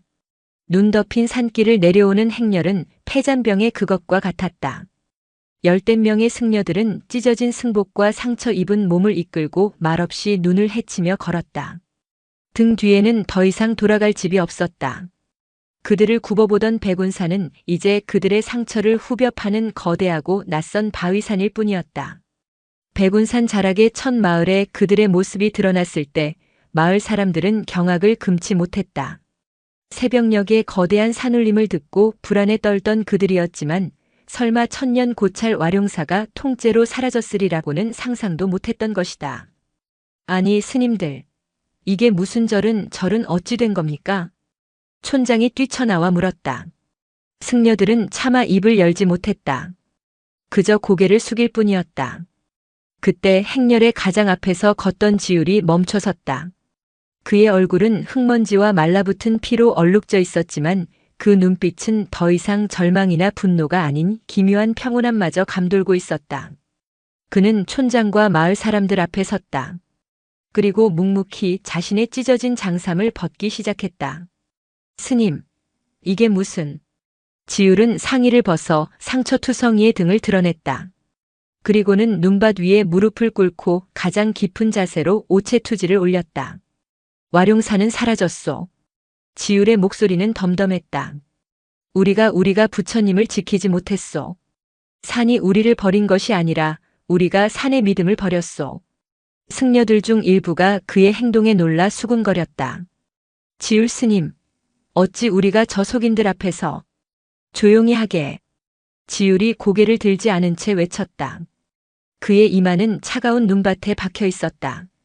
나의 오만이 단우를 알아보지 못했고 나의 나태가 탐욕을 막지 못했으며 나의 어리석음이 형상에 집착하여 부처님의 참뜻을 잃었소. 이 모든 재앙은 주지 소임을 맡았던 나의 허물입니다. 그는 노스님의 탓도 예언의 탓도 탐욕스러운 자들의 탓도 하지 않았다. 그는 와룡사의 붕괴를 온전히 자신의 업으로 받아들였다. 그 통렬한 자기 고백 앞에 마을 사람들도 동료 승려들도 숙연해졌다. 지율은 더 이상 규율을 휘두르던 감찰승이 아니었다. 그는 모든 것을 잃고 가장 낮은 곳에서 다시 시작하려는 한 명의 수행자였다. 무경 노스님이 지켜보는 가운데 지율은 천천히 일어섰다. 우리는 더 이상 와룡사의 스님들이 아니오. 그저 길을 잃은 중일 뿐이오. 마을에 폐를 끼칠 수 없으니 이만 물러가겠소. 지율이 승려들을 이끌고 마을을 스쳐 지나가려 할 때 무경이 그를 불렀다. 지율 스님. 지율이 멈춰섰다. 무경은 살아남은 승려들을 모두 불러 모았다. 그리고 품에서 낡은 사지를 꺼냈다. 우리는 와룡사를 잃었네. 허나 잊어서는 안 되네. 그는 300년 전 예언이 적힌 마지막 장을 찢어냈다. 그리고 불씨가 남아있던 마을 화투불에 그 종이 조각을 던졌다. 종이가 순식간에 타올라 재가 되었다.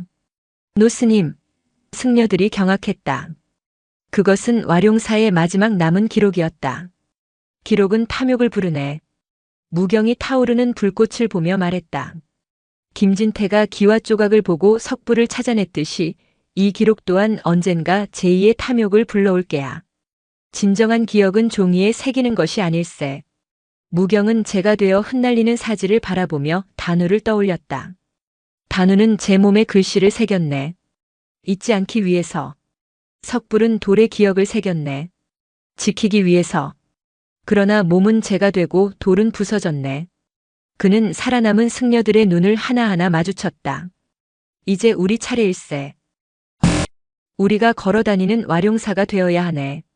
우리가 살아있는 석불이 되어야 하네. 무경은 지율의 어깨를 잡았다. 지율 스님. 자네는 석굴의 문자들을 보았네. 나는 단우의 눈빛을 보았네. 우리는 부서진 대웅전의 침묵을 들었네. 이 기억들 탐욕이 훼손할 수 없고 불에 타지 않으며 흙에 묻히지 않는 이 기억들이 바로 우리가 지켜야 할 새로운 터일세. 승려들은 그제야 무경의 깊은 뜻을 깨달았다. 절은 사라진 것이 아니었다. 흩어진 것이었다. 와룡사는 이제 하나의 땅이 아니라 이 승려들 한 사람 한 사람의 마음과 걸음 속에 존재하는 보이지 않는 사찰이 된 것이다. 우리는 흩어질 것이네. 무경이 선언했다. 각자의 길을 가게. 동으로 가든 남으로 가든 속세로 돌아가든. 하지만 이것 하나만 기억하게. 자네들이 걷는 그 걸음이 곧 와룡사의 순례이며 자네들이 뱉는 숨결이 곧 단우의 공부임을. 무경은 지율에게 깊이 합장했다. 지율 스님. 이제 자네가 이 흩어진 와룡사의 새로운 주지일세. 나는 내 길이 따로 있네. 노스님. 어딜 가시려고. 무경은 대답 대신 눈 쌓인 길을 걸어 승려들의 무리와 반대 방향 아무도 없는 깊은 산속으로 향했다. 지율은 차마 그를 붙잡지 못했다. 그는 무경의 마지막 가르침을 깨달았다. 머무르지 말라. 지율은 남은 승려들을 돌아보았다. 우리는 갑니다. 그들은 더 이상 패잔병이 아니었다. 그들은 새로운 화두를 짊어지고 떠나는 이름 없는 구도자들이었다. 지율은 가장 선두에 서서 눈 덮인 미지의 길을 향해 첫걸음을 내디뎠다. 그의 등은 상처로 찢겨 있었지만 그 걸음은 그 어느 때보다 단단하고 굳건했다. 단우가 몸에 새겼던 그 염원이 이제 지율의 걸음으로 다시 새겨지기 시작했다. 속세의 겨울은 산사의 겨울보다 혹독했다. 산에서의 추위는 맑고 날카로웠으나 인가의 추위는 굶주림과 멸시라는 젖은 솜이 되어 뼈를 파고들었다. 지율이 이끄는 열댓 명의 승려들은 유랑하는 그림자 무리가 되었다. 그들이 백운산의 산사태에서 살아남은 와룡사 스님들이라는 사실이 알려지자 그들을 반기는 곳은 없었다. 처음 당도한 마을에서 촌장은 그들에게 마른 떡 몇 덩이를 주었으나 그 눈빛은 동정이 아닌 공포였다. 산이 노하셨다지요. 스님네들이 부처님을 잘 못 모신 게야. 그 노여움이 마을까지 미칠까 두렵소. 어서 다른 곳으로 가주시오. 그것은 거절이 아니라 추방이었다. 지율은 떡덩이를 말없이 받아들고 촌장에게 깊이 합장할 뿐이었다. 대꾸할 말이 없었다. 그들의 말이 사실이었으므로 승려들은 닷새를 더 걸었다.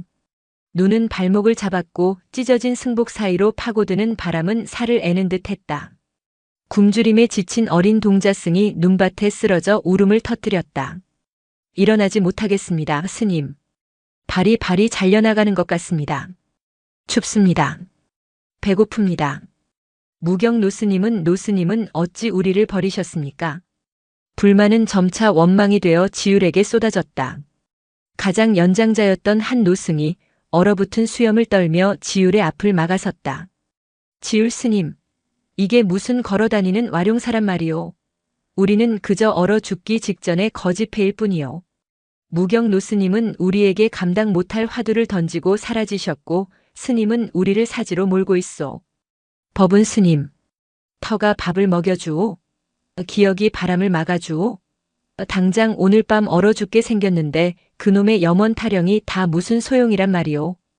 법운의 외침은 모두의 마음속에 있던 절규였다. 차라리 경성의 큰 절로 갑시다. 그곳에 가서 와룡사의 사정을 고하면 객승으로라도 받아주지 않겠소? 이대로 길바닥에서 객사할 수는 없는 노릇이요. 지율은 멈춰섰다. 그의 시선이 눈밭에 주저앉아 우는 동자승에게 향했다. 아이의 발은 검붉게 얼어붙어 있었다. 지율은 자신의 낡은 장삼을 더 찢어 아이의 발을 감쌌다. 그의 손은 이미 감각이 무뎌져 있었다. 경성으로 가도 우리는 와룡사 스님입니다. 이미 와룡사는 없지 않소. 법운이 소리쳤다. 아닙니다. 지율이 고개를 저었다. 절이 무너진 것을 본 사람은 우리뿐입니다. 석불의 울음소리를 들은 것도 단우의 마지막을 본 것도 우리뿐입니다. 그는 일어섰다. 이 기억을 짊어진 이상 우리는 그저 객승이 될 수 없습니다. 그것은 단우를 2번 죽이는 것입니다.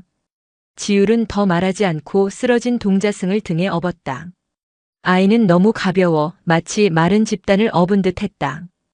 그들은 해질녘 작은 저작거리에 도착했다. 얼어붙은 강가에 자리 잡은 가난한 장터였다. 장터 사람들은 이 기이한 승려 무리를 낯설게 바라보았다. 전쟁인지 기근인지 흉흉한 소문이 떠도는 시절이었다. 중은 더 이상 존경의 대상이 아니었다. 그저 일하지 않고 얻어먹으려는 또 하나의 입일 뿐이었다. 탁발을 합시다. 이대로는 다 굶어 죽소. 법운이 재촉했다. 하지만 지율은 바루를 꺼내지 않았다. 그는 대신 장터에서 가장 지저분하고 힘든 곳으로 향했다. 어물전 뒤편 얼어붙은 시궁창이었다. 생선 내장과 음식 찌꺼기가 쏟아져 나와 혹한의 거대한 얼음 쓰레기 산을 이루고 있었다. 역한 비린내와 악취가 코를 찔렀다. 저런 더러운 곳에 왜? 지율은 동자승을 내려놓고 그곳에서 뒹굴고 있던 깨진 삽자루 하나를 집어들었다. 스님, 설마. 지율은 말없이 얼어붙은 오물 더미를 깨기 시작했다. 꽝, 꽝. 얼음은 돌덩이처럼 단단했다. 삽질 한 번에 더러운 얼음 파편이 튀어 지율의 얼굴을 때렸다. 사람들이 수군거렸다. 저중들이 미쳤나. 산이 무너졌다더니 정신도 같이 무너진 게야. 법운을 비롯한 승려들은 차마 그 광경을 보지 못하고 고개를 돌렸다. 그들은 평생을 경전과 씨름하며 깨끗함을 지켜온 수행자들이었다. 저것은 속인의 천한 노역 중에서도 가장 천한 일이었다. 스님 지율 스님. 한 젊은 승려가 울먹였다. 이런 굴욕을 당하려고 우리가. 굴욕이 아니다. 지율이 숨을 헐떡이며 말했다. 이것이 나의 공부다. 그는 다시 얼음을 내리쳤다. 꽝. 단우는 제 몸에 칼을 대어 염원을 새겼다. 나는 이 더러운 땅에 삽을 대어 오늘을 새긴다. 그의 손바닥이 터져 피가 흘렀다. 피는 삽자루를 타고 흘러 더러운 얼음덩이 위에 붉은 점을 찍었다. 우리가 걸어다니는 와룡사라면 우리의 몸이 곧 법당이다. 이 몸으로 하는 모든 행위 곧 불공이다. 경전을 읽을 종이가 없으면 이 땅을 읽을 것이다. 목탁을 칠 힘이 없으면 이 얼음을 칠 것이다. 그의 외침은 더 이상 승려들을 향한 것이 아니었다. 그것은 자기 자신을 향한 뼈를 깎는 다짐이었다. 그는 더 이상 규율을 지키는 지율이 아니었다. 그는 행으로서 스스로의 길을 파헤치는 이름 없는 수행자였다. 승려들은 얼어붙은 듯 서 있었다. 그때 얼음덩이가 깨지며 막혔던 시궁창이 뚫렸다. 검고 악취 나는 물이 쏟아져 나와 지율의 발을 적셨다. 그는 멈추지 않았다. 그는 길이 열릴 때까지 꽁꽁 얼어붙은 절망의 한가운데를 묵묵히 파헤쳤다. 해가 완전히 저물고 장터의 등불이 하나둘 켜질 무렵 지율은 탈진하여 쓰레기 더미 옆에 주저앉았다. 그의 터진 손에서는 피가 멈추지 않았고 온몸은 오물과 땀으로 범벅이 되어 있었다. 그때 한 늙은 노파가 그에게 다가왔다. 어물전 구석에서 얼어붙은 생선을 팔던 노파였다. 중팔자도 참 딱하구먼. 노파는 자신의 품에서 화로에 구워두었던 뜨거운 감자 하나를 꺼내 지율의 손에 쥐어주었다. 이거라도 잡수쇼. 저기 저 애기 중은 줘야지. 지율은 터진 손으로 뜨거운 감자를 받아들었다. 온기가 피가 나는 상처를 파고들었다.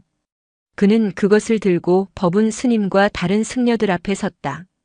그리고 감자를 쪼개기 시작했다. 가장 작은 조각을 떼어 자신을 원망했던 법운에게 먼저 내밀었다. 그리고 다음 조각을 울고 있던 동자승에게 내밀었다. 아무도 그 감자를 쉽게 받아들지 못했다. 그 감자에는 지율의 피와 오물의 악취와 그리고 그 모든 것을 뛰어넘는 뜨거운 행이 묻어 있었다. 지율은 자신의 입으로는 한 조각도 가져가지 않았다. 그날 밤 승려들은 장터 구석에 버려진 움막에서 서로의 몸을 기댄 채 잠을 청했다. 법운 스님은 잠든 지율의 터진 손바닥을 자신의 얼마 남지 않은 깨끗한 옷자락으로 몰래 감싸주었다. 지율은 생각했다. 이것이 와룡사의 기억을 지키는 방식이다. 글이 아니라 몸으로, 말이 아니라 행으로, 높은 곳이 아니라 가장 낮은 곳에서. 단우가 그러했듯이 지율이 속세의 가장 낮은 곳에서 몸으로 와룡사를 새기고 있을 때 무경 노스님은 모든 것이 시작된 그 죽음의 터로 돌아가고 있었다. 그는 흩어지는 승려들과 반대 방향으로 걸었다. 다시 백운산의 험준한 산길을 올랐다. 그의 걸음은 느렸으나 망설임이 없었다. 그는 승려들을 버린 것이 아니었다. 그는 산문 밖의 와룡사를 지율에게 맡겼다. 그리고 자신은 산문 안에 남겨진 마지막 업을 매듭지어야 했다. 이틀 뒤 그는 무너진 와룡사의 잔해 앞에 다시 섰다. 밤새 내린 눈이 모든 것을 하얗게 덮어 그 참혹했던 붕괴의 상처를 잠시 가리고 있었다. 마치 거대한 무덤에 흰 소복을 입힌 듯 했다. 고요했다. 그 많던 승려들의 목소리도 풍경 소리도 목탁 소리도 모두 사라졌다.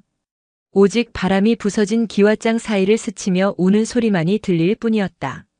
무경은 가장 먼저 대웅전이 있던 터로 향했다. 눈을 헤치자 흙과 뒤엉킨 거대한 들보 밑에 부서진 불상의 잔해가 드러났다. 그는 장갑도 끼지 않은 마른 손으로 눈을 파헤쳤다. 그가 찾아낸 것은 불상에 잘려나간 손 조각이었다. 중생을 어루만지던 그 자비로운 손길은 이제 차갑고 날카로운 돌 파편에 불과했다. 그리고 그는 광배의 조각을 찾으려 했다. 단우가 마지막 생명을 불어넣었던 그 금빛 조각. 하지만 그곳에는 아무것도 없었다. 빛이 꺼진 그 자리는 마치 처음부터 존재하지 않았던 것처럼 거친 파편이 되어 흙 속에 흩어져 있었다. 단우의 헌신은 정말로 헛되었던 것인가? 무경은 돌조각을 든 채 그 자리에 망연히 앉아 있었다. 아니, 무경은 고개를 저었다. 그는 불상의 잔해를 다시 눈 속에 묻었다. 형상은 부서졌다. 그가 집착해야 할 것은 이것이 아니었다. 그는 발길을 돌려 재앙의 근원지였던 석굴 이제는 거대한 돌무덤이 된 로 향했다. 수만 톤의 암석과 흙이 산비탈을 뒤덮고 있었다. 그 밑에 소신경의 비밀을 간직한 석불이 그리고 그 비밀을 탐했던 김진태와 윤선생 일행이 묻혀 있었다. 그 어떤 인간의 힘으로도 이것을 파헤칠 수는 없었다. 무경은 그 돌무덤의 정중앙 석불이 있었으리라 짐작되는 지점의 맞은편 바위에 가부좌를 틀고 앉았다. 그는 품에서 지율에게 주지 않았던 사지의 마지막 장을 태울 때 몰래 감춰두었던 작은 조각 하나를 꺼냈다. 그것은 김진태가 처음 가져왔던 기이한 상형 문자가 새겨진 기와 조각이었다. 무경은 이 조각을 300년 전 예언의 증거물을 차가운 눈 위에 내려놓았다. 그리고 눈을 감았다. 그는 아무것도 하지 않았다. 먹지도 마시지도 잠을 자지도 않았다. 그저 앉아 있었다. 그는 죽음의 터 앞에서 자신의 마지막 정진을 시작했다. 그는 묻고 있었다. 자신에게, 단우에게, 그리고 이 산에게 무엇을 지키려 했는가? 무엇이 남았는가? 우리는 어디로 가야 하는가? 하루가 지났다. 눈이 그의 어깨 위에 쌓였다. 그는 돌부처처럼 미동도 하지 않았다. 이틀이 지났다. 그의 의식이 흐려지기 시작했다. 굶주림과 혹한이 그의 늙은 육신을 잠식했다. 그의 흐릿한 의식 속으로 환영이 스며들었다. 석굴 안 훼손된 석불이 보였다. 석불의 온몸에 새겨진 문자들. 그것은 글자가 아니라 흐르는 강물이었고 타오르는 불꽃이었으며 휘몰아치는 바람이었다. 그리고 그 문자들 틈새로 단우가 보였다. 단우는 제8의 글씨를 새기고 있었다. 사각, 사각. 무경은 보았다. 단우가 새기던 것은 석불의 문자가 아니었다. 단우는 석불의 고통을 제 몸에 옮겨 적고 있었다. 잊혀지고 훼손되고 아무도 알아주지 않는 그 숭고한 기억의 아픔을. 단우는 염원의 화신이 아니라 고통의 화신이었다.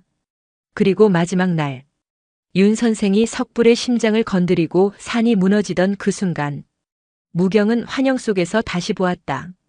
대웅전 불상의 광배가 꺼지던 그 순간, 그것은 소멸이 아니었다.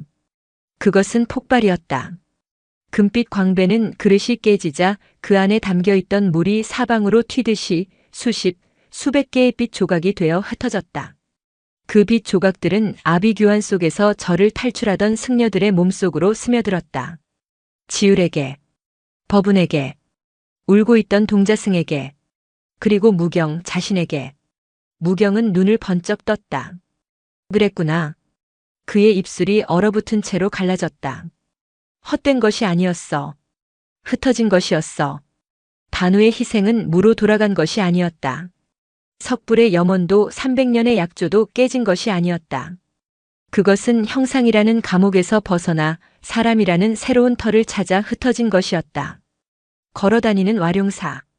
그것은 무경이 만들어낸 화두가 아니라 단우가 완성시킨 마지막 기적이었던 것이다. 이제야 모든 것을 깨달았다. 이제 편히 눈을 감아도 좋았다. 무경이 다시 눈을 감으려던 바로 그 순간이었다. 쿨럭컥컥. 희미한 기침 소리. 바람 소리가 아니었다. 짐승의 소리도 아니었다. 무경은 천천히 고개를 돌렸다. 소리는 그가 앉아있던 바위의 반대편 거대한 돌무덤 석굴의 잔해 속에서 들려오고 있었다. 무경은 자신의 귀를 의심했다. 저 안은 수만 톤의 바위다. 생명체가 있을 리 없었다. 살력컥. 신음소리가 바위 틈을 비집고 새어나왔다. 무경은 늙은 몸을 지팡이에 의지해 간신히 일어섰다. 그는 소리가 나는 곳으로 비틀거리며 다가갔다. 그곳은 기적적으로 거대한 바위 2개가 맞물려 작은 틈을 만든 곳이었다. 그리고 그 틈 사이로 핏물과 흙먼지로 범벅이 된 손가락 하나가 뻗어나와 눈을 움켜쥐려 허우적거리고 있었다. 누구인가? 물 좀 제발. 무경은 경악했다. 그 목소리는 윤 선생도 그의 장정들도 아니었다. 김진태? 무경이 숨죽여 불렀다. 틈새 속에서 붉게 충혈된 눈동자 하나가 무경과 마주쳤다. 학자 김진태였다. 그는 기적적으로 바위 틈의 작은 공간에 갇혀 사흘을 버텨낸 것이었다. 살려주시오. 노스님 내가 잘못했소. 그는 짐승처럼 애원했다. 무경은 망설였다. 저자의 탐욕이 모든 것을 파괴했다. 저자는 단우의 희생을 짓밟았고 저를 무너뜨렸다. 무경은 돌아설 수도 있었다. 그것이 인과응보일 것이다. 하지만 무경은 방금 전 자신이 깨달은 것을 떠올렸다. 흩어진 빛. 무경은 천천히 자신의 허리에 찬 물병 이미 얼음이 반쯤 얼어붙은 을 풀었다. 그리고 바위 틈으로 자신의 마지막 생명수를 원수의 입에 흘려넣었다. 김진태는 짐승처럼 물을 빨아들였다. 그가 잠시 정신을 차렸을 때 그는 무경을 올려다보며 공포에 질린 목소리로 중얼거렸다. 보았소 노스님, 내가 어둠 속에서 그것을 보았소. 무엇을? 그 불상 석불이 부서지기 직전에 나에게. 김진태는 덜덜 떨리는 손을 자신의 외투 품속으로 가져갔다. 그는 그 안에서 자신이 묻히기 직전 부서지는 석불의 몸체에서 마지막으로 떼어낸 돌조각 하나를 꺼냈다. 그것은 심장 부분의 파편이었다. 단우의 마지막 흔적이 타버린 바로 그 자리. 이것이 나에게. 김진태의 눈이 광기로 번뜩였다. 기억하라고 했소. 기억하라고 했소. 김진태의 목소리는 더 이상 애원이 아니었다. 그것은 사흘간의 어둠과 공포 속에서 부서지는 석불과 대면한 자의 광기 어린 선언이었다. 무경은 그 틈새로 보이는 핏발선 눈동자를 바라보았다. 저것은 그가 알던 경성의 민속학자가 아니었다. 그는 사지에서 살아 돌아온 생존자가 아니었다. 그는 감염된 자였다. 석불의 마지막 숨결. 단우가 완성시킨 빛이 승려들에게 축복으로 흩어졌다면 석불이 무너지며 터져나온 마지막 원념과 고통은 그 모든 것을 촉발시킨 이 탐욕스러운 학자의 영혼의 화인처럼 낙인 찍힌 것이다. 이것이 나에게.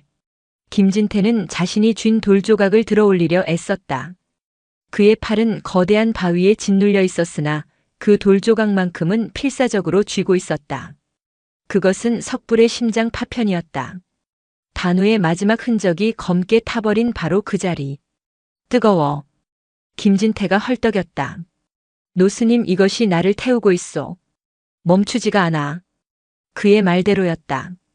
혹한의 눈보라 속에서도 그가 쥔 돌조각에서는 희미하게 아지랑이 같은 김이 피어오르고 있었다. 돌조각이 그의 손바닥 살을 태우고 있었지만 그는 놓지 못했다. 아니, 놓을 수 없었다. 그것은 돌이 아니었다. 기억 그 자체였다. 부서지고 짓밟히고 배신당한 천년의 기억이 유일하게 접촉한 생명체인 김진태에게 옮겨붙은 것이다. 내가 꺼내주겠네. 무경은 이성의 끈을 붙잡고 틈새를 막고 있는 작은 돌들을 치우려 손을 뻗었다. 이 자를 이대로 둘 수는 없었다. 이것은 인과응보를 넘어선 또 다른 재앙의 시작이었다. 아니요. 김진태가 비명을 질렀다. 만지지 마시오. 이것은 내 것이오. 그 불상이 나에게 주었소. 무슨 소린가? 자네는 지금 죽어가고 있어. 저 돌이 자네를 태우고 있단 말일세. 죽는다고? 하하. 김진태가 미친 사람처럼 웃기 시작했다. 나는 이제 죽을 수 없소. 나는 기억해야 하니까. 노스님, 당신들은 실패했소. 당신들의 믿음은 저 돌덩이를 지키지 못했어. 하지만 나는 다루오. 그는 틈새 속에서 으스러진 몸을 뒤틀어 무경을 노려보았다. 나는 이해했소. 저 불상이 왜 그토록 버텼는지, 왜 그 아이의 몸을 빌려서까지 자신을 새기려 했는지. 김진태의 목소리가 숭고한 계시를 받은 선지자처럼 변해갔다. 그것은 잊히는 것에 대한 공포였소. 완벽한 순수한 존재가 무로 돌아가는 것에 대한 원초적인 두려움이었소. 당신들은 그것을 염원이니 헌신이니 포장했지만 나는 보았소. 그것은 집착이었소. 무경은 숨이 멎는 듯 했다. 단우는 그 집착의 가장 순수한 결정체였고 나는. 김진태는 자신이 쥔 돌조각을 내려다보았다. 나는 그 집착의 마지막 상속자가 된 게야. 이 산사태가. 이 무너진 돌무더미. 나를 선택한 게야. 무경은 깨달았다. 이것은 구원이 아니었다. 이것은 저주였다. 석불에 숭고했던 염원은 탐욕과 죽음의 공포 속에서 뒤틀려 가장 추악한 형태의 집착으로 변질되어 김진태에게 들러붙은 것이다. 단우가 빛이었다면 김진태는 그 그림자였다. 무경은 김진태를 꺼내려던 손을 거두었다. 그는 이자를 살릴 수 없었다. 아니, 살려서는 안 되었다. 저자가 저 돌조각을 들고 산을 내려가는 순간 그것은 소신경의 진본이 되어 세상을 떠돌 것이다. 와룡사의 비극은 끝나는 것이 아니라 더 거대하고 끔찍한 형태로 온 세상에 퍼져나갈 것이다. 무경은 천천히 뒷걸음질 쳤다. 그래. 무경이 낮은 목소리로 말했다. 자네 말이 맞네. 뭐라고? 그 불상은 자네를 선택한 게야. 우리 같은 늙은 중이 아니라 그 가치를 알아본 자네를. 무경은 품속에서 자신이 간직했던 또 하나의 파편 김진태가 처음 가져왔던 기와 조각을 꺼냈다. 그는 그것을 김진태가 갇힌 바위 틈 앞 눈 위에 조용히 내려놓았다. 이것 또한 그 불상의 일부일세. 자네가 가져온 것이니 자네가 간직하게. 김진태는 그 기와 조각을 보고 눈을 빛냈다. 그래. 이것도 모든 조각을 모아야 해. 그러니 무경이 몸을 돌렸다. 그곳에서 자네의 공부를 하게. 단우가 그러했듯이 이 산 전체가 자네의 법당이고 이 돌무덤이 자네의 불단일세. 가 가려는 거요? 노스님, 나를 여기에 버리고 가려는 거요. 김진태의 목소리가 다시 공포로 변했다. 광기와 이성 사이를 미친 듯이 오가고 있었다. 버리는 것이 아닐세. 무경은 눈보라가 다시 몰아치기 시작하는 자네를 향해 걸음을 옮겼다. 봉인하는 것일세. 자네가 그토록 열망하던 그 기억과 함께 영원히. 안 돼. 이봐요. 노인네. 으악. 여길 열어. 꺼내줘. 이 돌이 나를 파고든단 말이야. 으악. 김진태의 절규가 무너진 와룡사터에 울려 퍼졌다. 무경은 단 한 번도 뒤돌아보지 않았다. 그는 원수를 죽인 것이 아니었다. 그는 자신의 손으로 뒤틀려버린 와룡사의 마지막 흉터를 그 시작점이었던 돌무덤 속에 다시금 봉인한 것이다. 이 산은 이제 숭고한 석불의 무덤이자 그것을 탐했던 자의 지옥이 되었다. 무경은 눈물을 흘리지 않았다. 그저 걷고 또 걸었다. 그는 이제 지율과 승려들을 찾아가야 했다. 흩어진 빛들을 모아 이 그림자에 맞설 준비를 해야 했다. 와룡사의 이야기는 끝난 것이 아니었다. 가장 끔찍한 형태로 이제 막 다시 시작된 것이었다. 무경이 백운산을 내려왔을 때는 그가 떠난 지 나흘이 지난 후였다. 그는 산송장이나 다름없었다. 혹한 속에서의 정진과 마지막 봉인의식은 늙은 스님의 마지막 남은 생명력마저 태워버렸다. 그는 눈밭을 헤치며 걸은 것이 아니었다. 거의 굴러내려왔다. 산 아래 저작거리에 도착했을 때 그는 이미 의식이 혼미했다. 그는 지율과 승려들을 찾아야 한다는 단 하나의 일념으로 버티고 있었다. 저 저중 좀 보게. 와룡사 스님 아니야? 쯧쯧 결국 절이 됐구먼. 산에서 굶어 죽지 않고 용케 내려왔네. 사람들의 수군거림이 멀리서 들려오는 듯 했다. 그는 장터 어귀에서 어물전 뒤편 악취가 진동하던 그 시궁창 앞에 다다랐다. 그리고 그는 보았다. 그곳은 더 이상 얼어붙은 쓰레기 더미가 아니었다.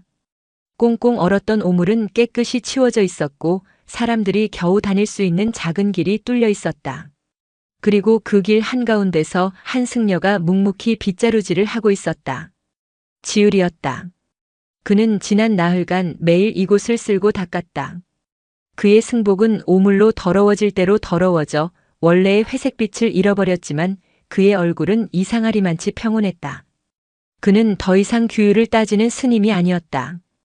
그는 그저 자신이 머무는 이 더러운 땅을 정화하는 청소부였다. 다른 승려들도 마찬가지였다.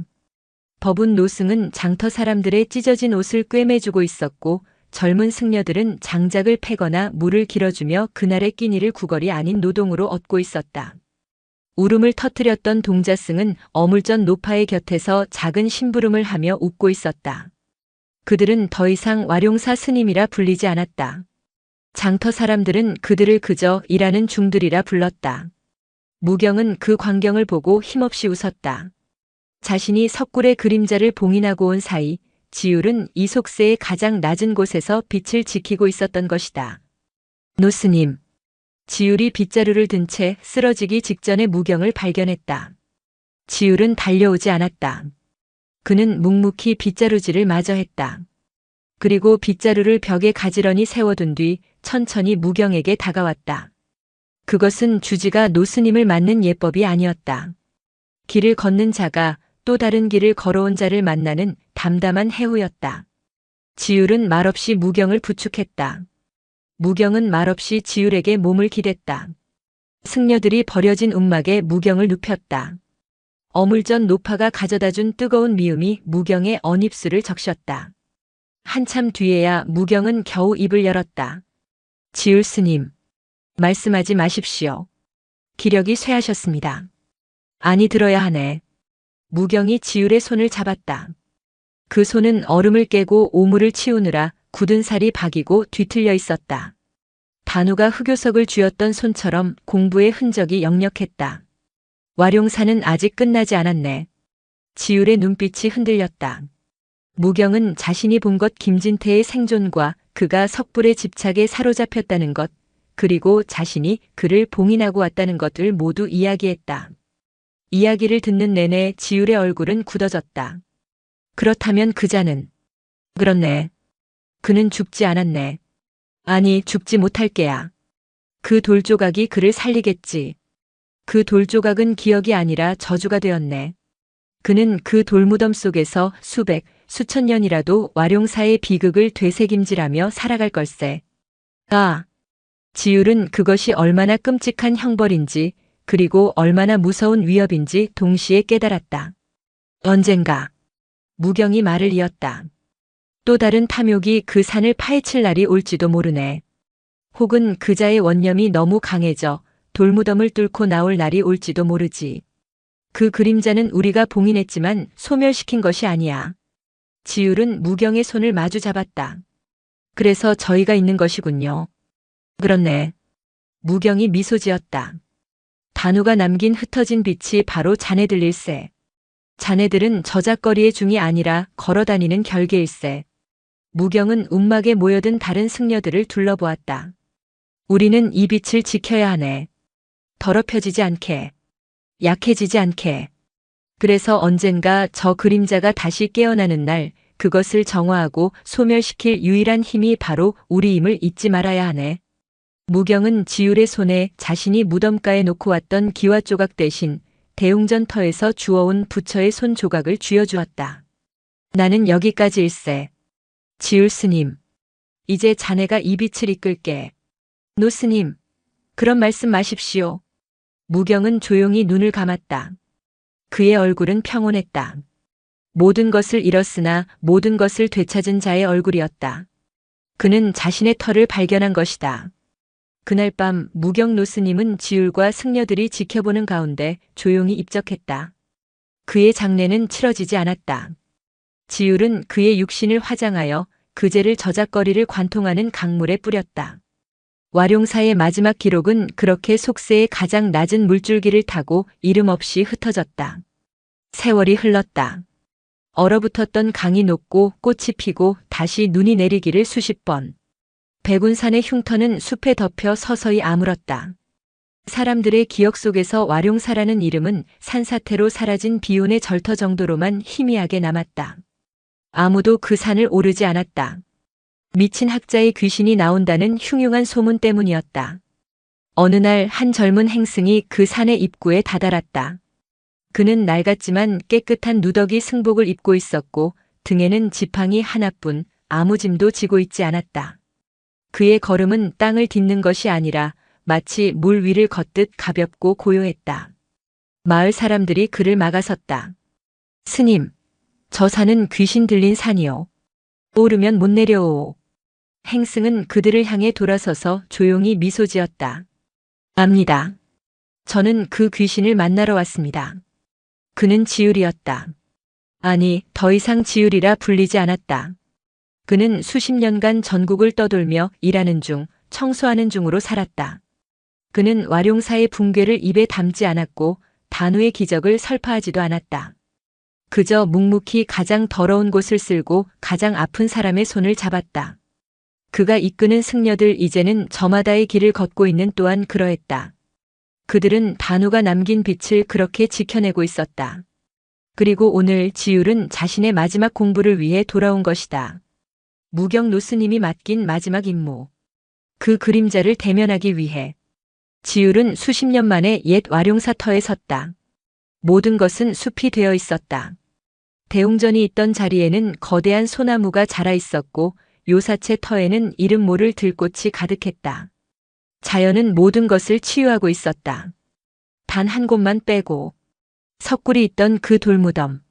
그곳은 수십 년이 지났음에도 불구하고 풀 한 폭이 자라지 않는 죽음의 땅이었다. 바위들은 여전히 검은 기운을 내뿜는 듯 했다. 지율은 그 무덤 앞에 섰다. 나왔네, 김학자. 아니, 이름 모를 기억이여. 그때 돌무덤 틈새에서 수십 년 전과 똑같은, 아니, 더 깊어진 신음소리가 들려왔다. 누구? 틈새는 세월의 풍화로 조금 더 벌어져 있었다. 그 안에는 인간이라 부를 수 없는 존재가 있었다. 김진태. 그는 늙지 않았다. 하지만 살아있지도 않았다. 그의 몸은 바위와 거의 동화되어 있었고 그가 쥐고 있던 심장 파편은 이제 그의 손목을 뚫고 뼈와 하나가 되어 심장처럼 희미하게 박동하고 있었다. 그는 석불의 집착과 하나가 되어 이 돌무덤의 지방령이 된 것이다. 또 중인가? 김진태의 눈동자가 지우를 향했다. 꺼내줘, 제발. 이 기억이, 이 돌이 나를 놓아주지 않아. 수십 년간 그는 단 하루도 잠들지 못하고 와룡사의 마지막 순간과 석불의 공포를 되새김질하고 있었던 것이다. 지율은 그를 바라보며 조용히 가부좌를 틀었다. 학자 양반. 자네는 기억을 탐했지. 단우는 염원을 새겼고 자네는 집착에 사로잡혔네. 그리고 나는. 지율은 품에서 수십 년간 간직해 온 무경의 유품 부처의 손조각을 꺼냈다. 나는 놓아버림을 공부했네. 지율은 그 돌조각을, 무경이 기와조각을 놓았던 바로 그 자리에 내려놓았다. 그만 놓아주게. 그 불상도 자네도. 놓아? 어떻게? 이것이 나인데. 이것을 놓으면 나는. 김진태의 눈이 다시 공포로 흔들렸다. 그는 기억을 잃는 것, 즉 무가 되는 것을 견딜 수 없어 했다. 그렇네. 지율이 미소 지었다. 자네는 무가 되겠지. 단우가 그러했듯이. 무경 노스님이 그러했듯이. 그리고 나도 곧 그러할 걸세. 지율은 눈을 감고 목탁 없이 반야심경을 외기 시작했다. 그의 목소리는 낮고 평온했지만 수십 년간 속세를 쓸고 닦으며 쌓아 올린 그의 행의 힘이 실려 있었다. 그것은 빛이었다. 단우가 남겼던 그 흩어진 빛이 지율이라는 그릇을 통해 수십 년간 무르익어 이제 거대한 자비의 힘이 되어 울려 퍼졌다. 아제아제 바라아제. 그 울림은 돌무덤을 파고들었다. 김진태를 올가매고 있던 석불의 집착을 향해. 으으아. 김진태가 쥐고 있던 돌조각이, 그 심장 파편이 격렬하게 떨리기 시작했다. 그것은 지율의 빛을 거부하는 것이 아니었다. 그것은 안도하는 것이었다. 수십 년간 자신을 붙들고 있던 지독한 집착에서 벗어나 자신을 정화시켜줄 빛을 만난 것이다. 아! 김진태의 얼굴에서 수십 년 만에 처음으로 광기와 공포가 아닌 평온함이 스쳤다. 그가 쥔 돌조각이 검붉은 빛을 잃고 본래의 차가운 돌 색깔로 돌아오기 시작했다. 그의 손에서 힘이 풀렸다. 화인이 식어가고 있었다. 가네. 김진태가 마지막 숨을 내쉬었다. 그의 몸은 순식간에 재로 변해 바위 틈으로 쓰러져 내렸다. 그를 올감했던 석불의 원념도 탐욕에 미쳤던 학자의 영혼도 모두 사라졌다. 돌무덤을 감싸던 검은 기운이 걷혔다. 지율은 눈을 떴다. 그는 조용히 일어나 김진태가 놓아버린 그 심장 파편과 자신이 내려놓은 손 조각을 집어들었다. 그는 그것을 들고 대웅전 터에 자라난 거대한 소나무 아래로 갔다. 그는 땅을 파고 두 개의 돌조각을 나란히 묻었다. 헌신의 상징과 집착의 상징이 마침내 한 곳에 묻혔다. 지율은 그 위에 흙을 덮고 합장했다. 노스님. 그가 중얼거렸다. 진리는 새기는 것도 아니요, 기억하는 것도 아니었습니다. 그저 이렇게 스며들어 사라지는 것이었습니다. 그가 마지막 절을 올리고 일어섰을 때 수십 년간 풀 한 폭이 나지 않던 그 돌무덤 위에 어디선가 날아온 민들레 씨앗 하나가 봄 햇살을 받으며 내려앉고 있었다. 와룡사의 이야기는 그렇게 아무도 기억하지 못하는 그 땅 위에 새로운 생명으로 스며들기 시작했다. 영상이 마음에 드셨다면 구독과 좋아요, 댓글 부탁드립니다. 부탁드립니다. 부탁드립니다. 부탁드립니다. 부탁드립니다. 부탁드립니다. 부탁드립니다.